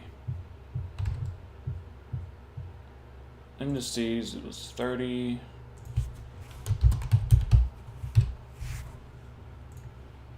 Let's go on to the metals now. No good on the 30 minutes.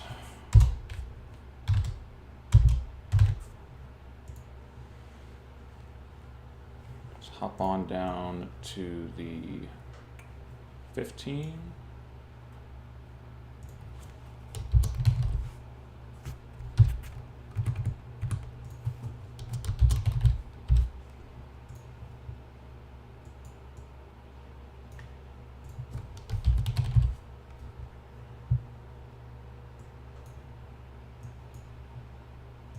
No good on the 15.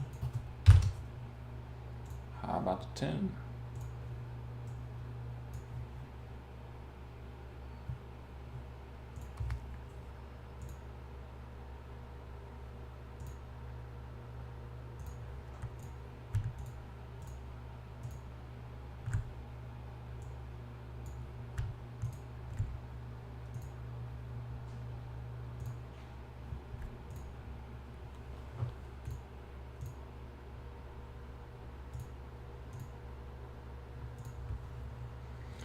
Not seeing things. It's not the same color.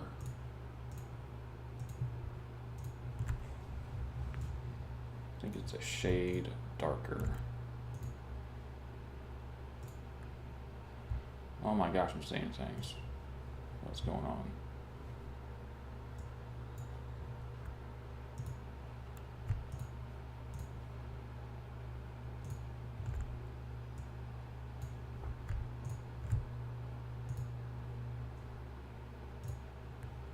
That's the one. No good on the 10 minutes. It's like this setup might just be no good on the metals.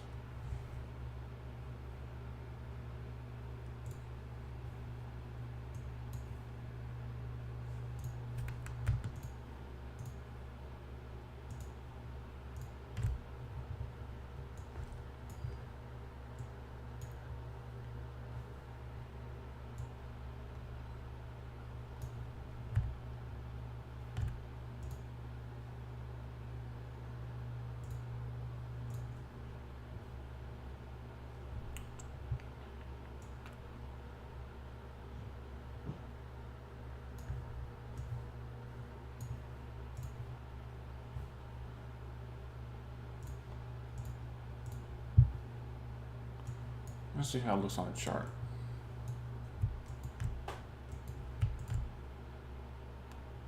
Madness over here. Madness.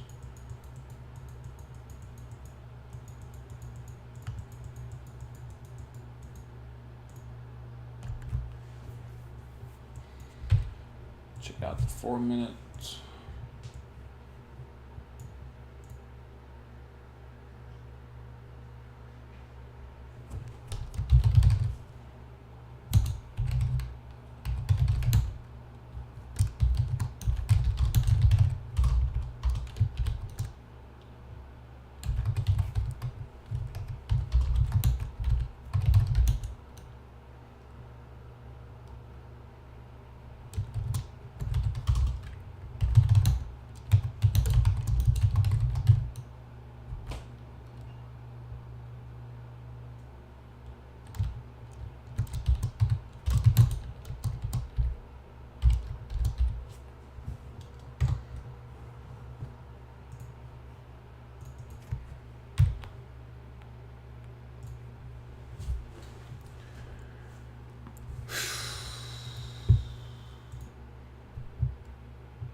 Yeah, if you check out the Google sheet, it gives the testing period and the basket and the guidelines.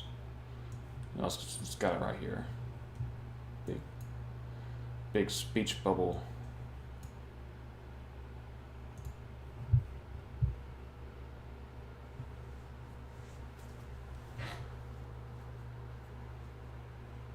Looks like the 3 minutes are best results yet. For the metals,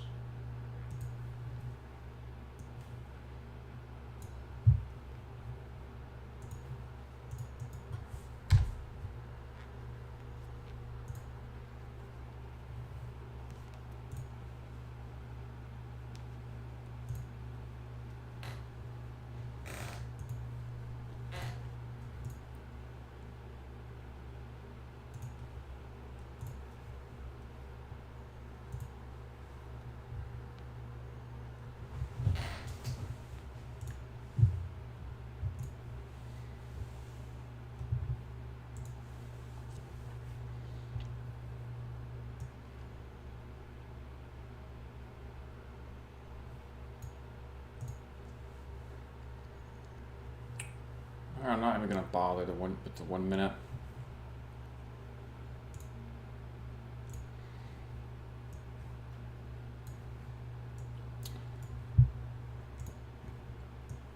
So it looks like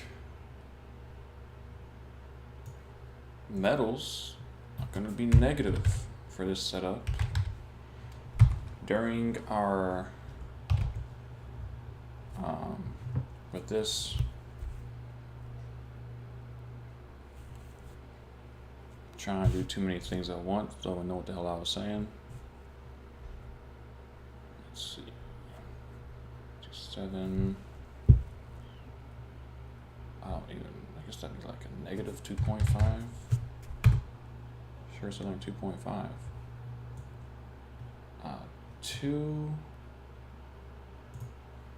I don't. That's so weird. Okay. The parameter was 10. And we can go to the grains.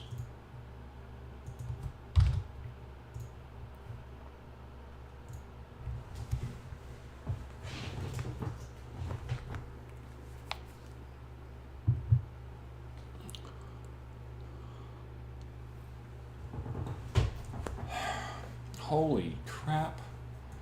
That's what I was missing, dude. I don't even have the energies on here. The second most liquid class. The freaking energies. What am I doing?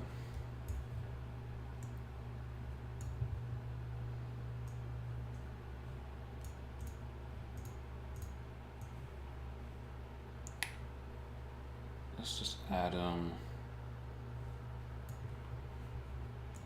normally the second best performing, so we'll just put them right there.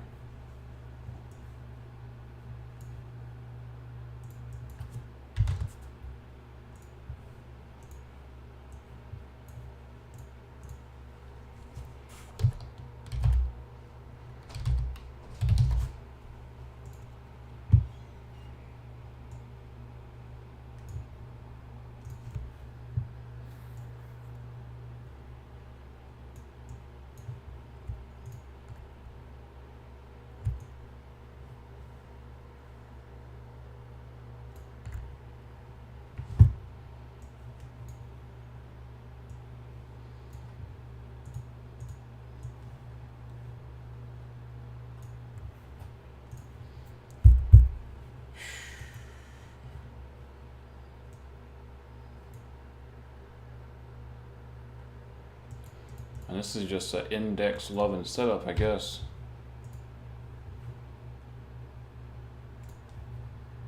I mean, just look at that price action. That's not mean reverting at all. So it's not too big of a surprise.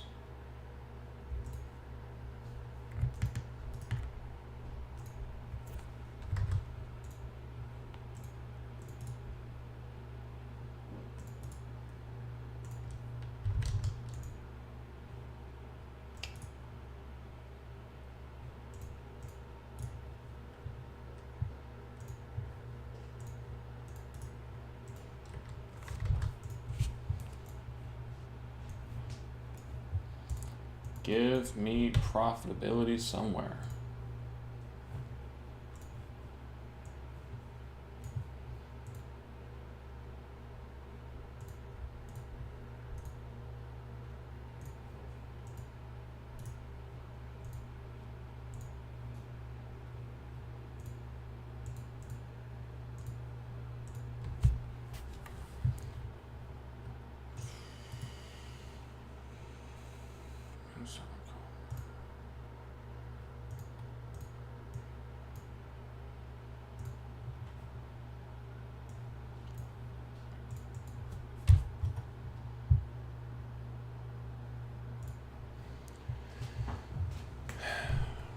Pattern sucks on these other assets. Metals and grains, not a big deal, I guess. Let's see how it does on the energy, so.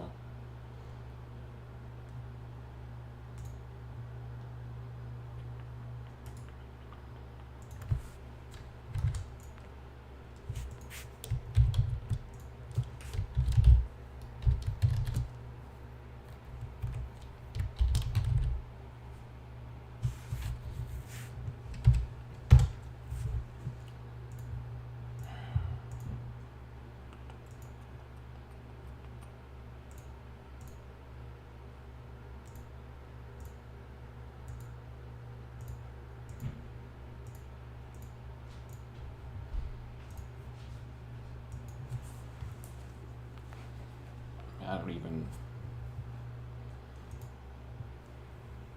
Moving on. Let's do livestock.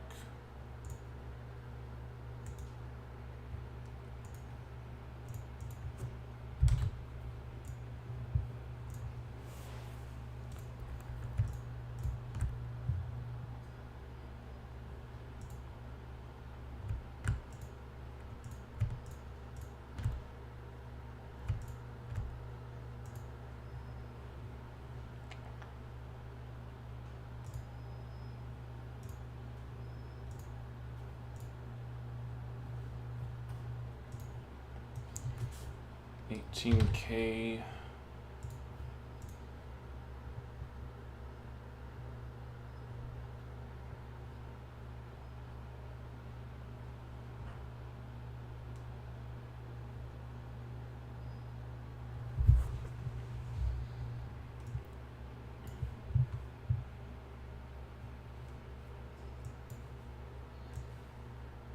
Okay, to start screenshot these negative ones.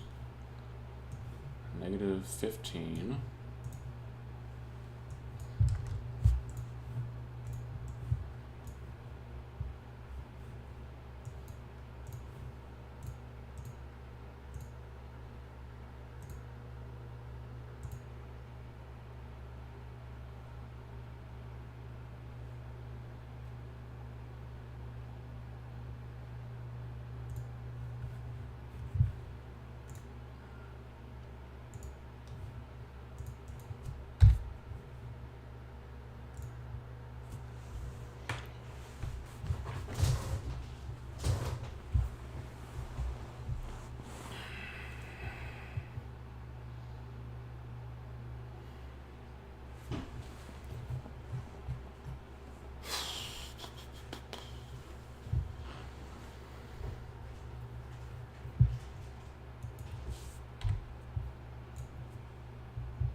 Okie dokie, let's add our livestock results.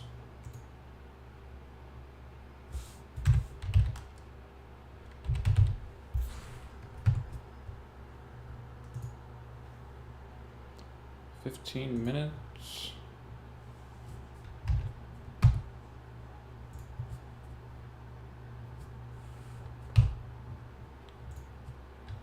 We got the 200. I can just eyeball that like a -3.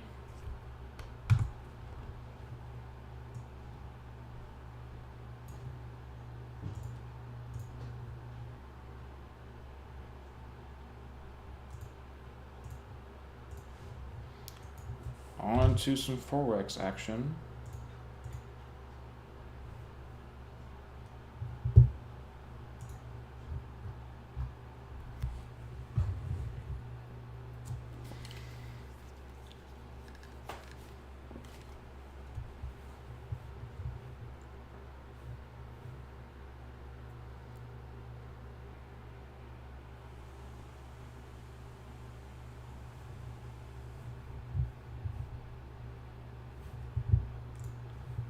So we got minus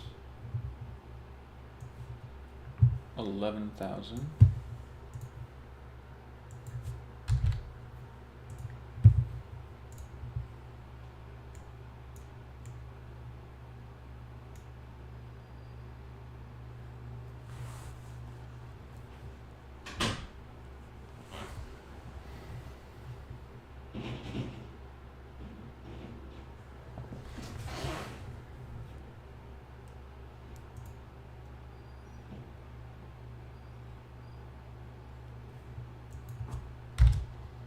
No better on the 15 minutes.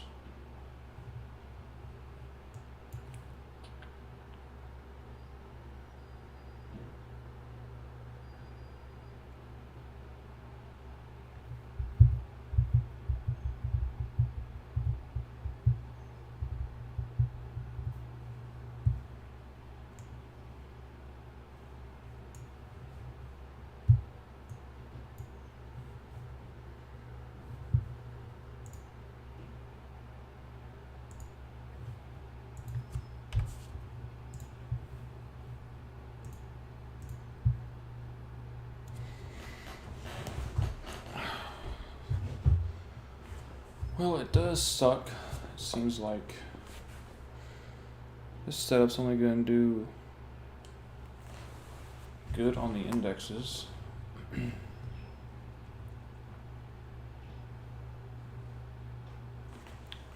But it is what it is. It might do good on the energies too, we'll find out for sure.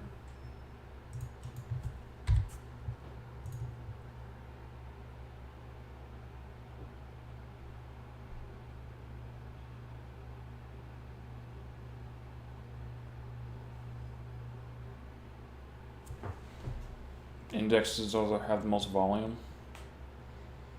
It's really the only answer. A lot more trading volume.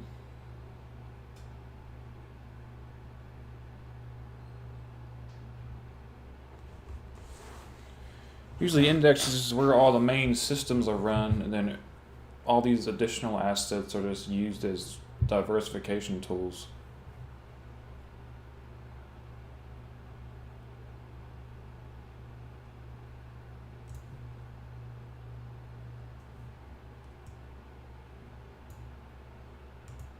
Well, yeah, because volume is what gives us movement.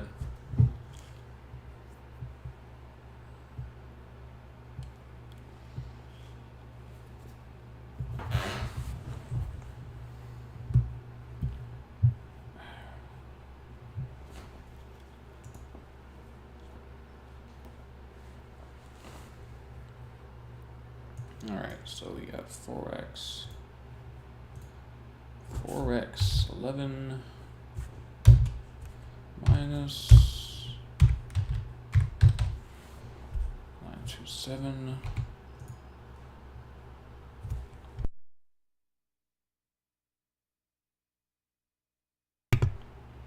We got 30. I'm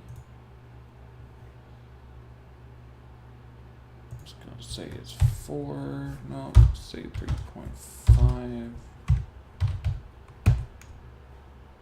Parameter was 70. I'm gonna have to come back to the grains, and then for some reason on this computer I don't have an energies list. Just does not make. Oh wait, yes I do. Tripping. Crude and refined. Okay, let's see if we can make some money on the energies.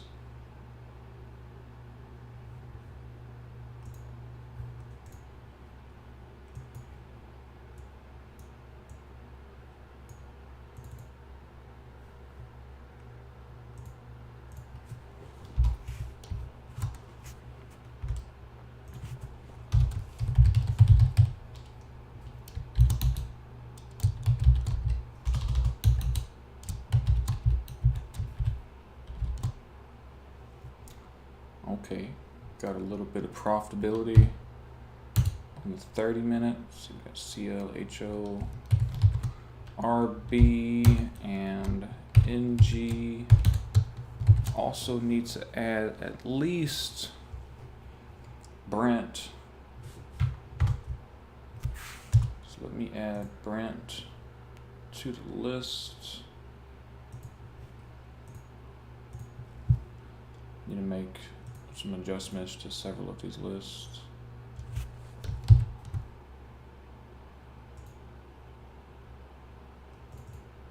Cool. Let's apply that.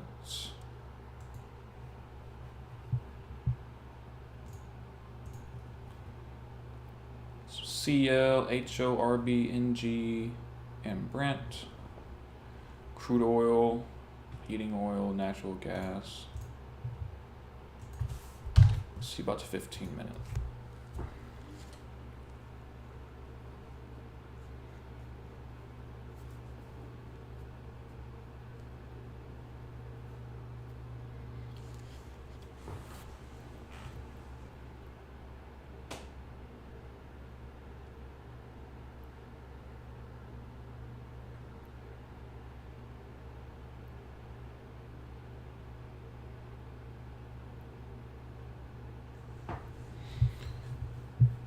We are profitable.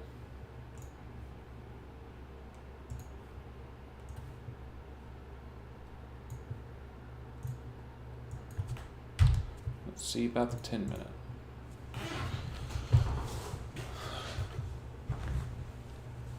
I feel like that might need to be a rule that whatever pattern you're thinking about adding to the list needs to at least make money on 2 asset classes.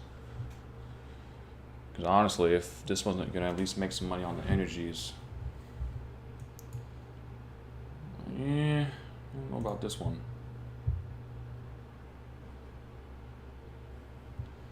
There we go. Got some good money on the 10 minutes. And then we also need to run real quick to see what the DSS pullback would have done on the energies, because I completely forgot to do that.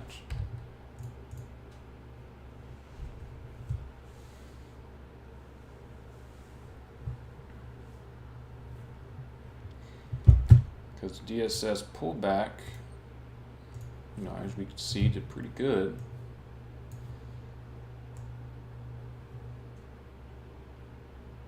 As far as profitability goes. So definitely a good potential pattern to make a system off of. The old DSS pullback. And performance drops into 5 minutes. I guess for curiosity, we'll just run it on the 4 minute, but if it drops even more, I'm not going to bother with the other lower time frames.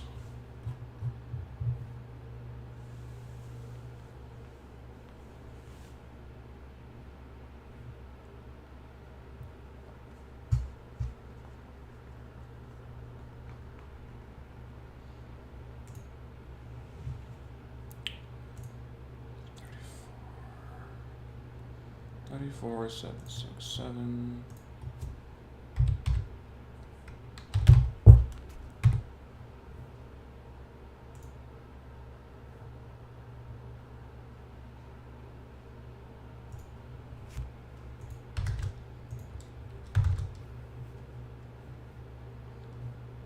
I'm just assuming it's not going to be any better. What? What is this madness? 31 to 12.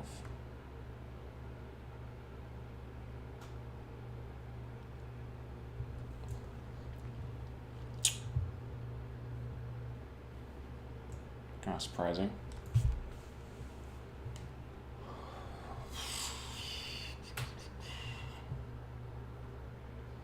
Not a huge fan of it. It is profitable on all 5. So I will just let the 4 minute take the cake on this one. Let's run it on the 3 minute.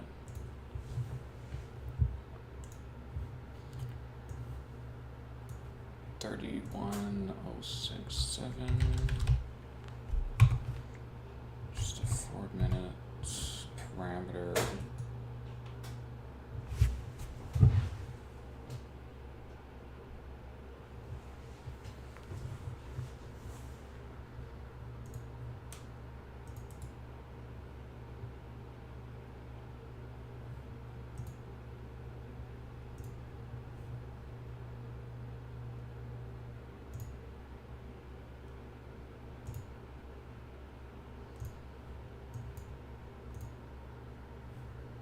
Really? Interesting. The lower time frames are giving us some juice.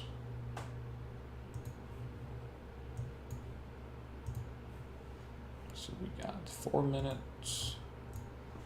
It's 100.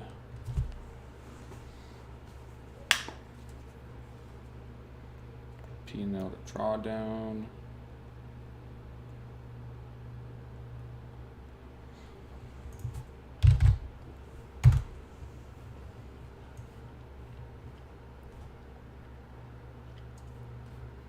Will the 2-minute beat the 4 minutes?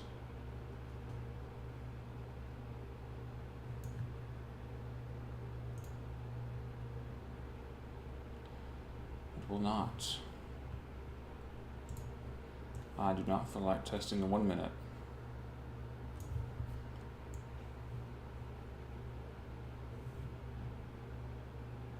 Okay.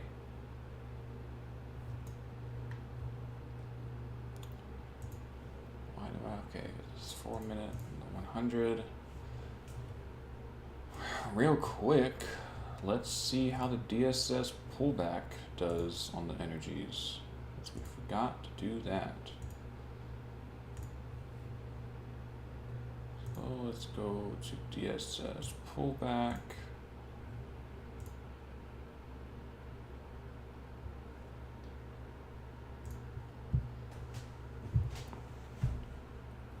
Alright, sounds good.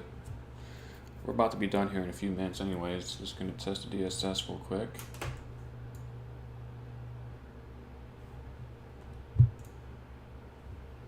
Let's see.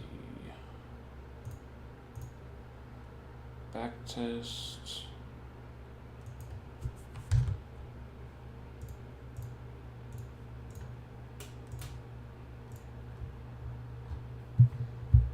Just make sure it's set up correctly real quick. On the indices, we got 98.104 on the 4 minutes.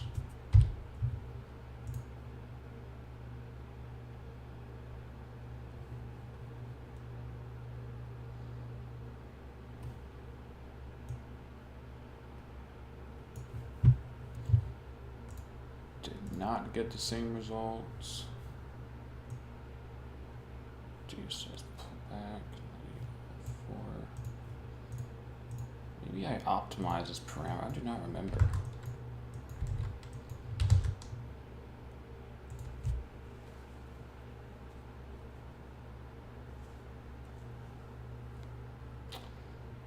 I did not aggregate.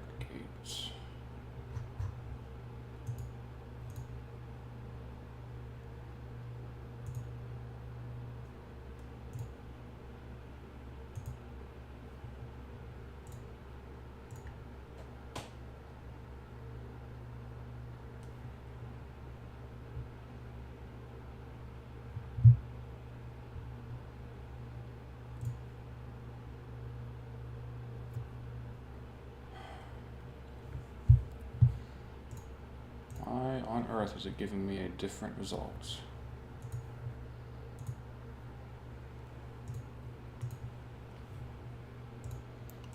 For metals, it was the 60 minutes.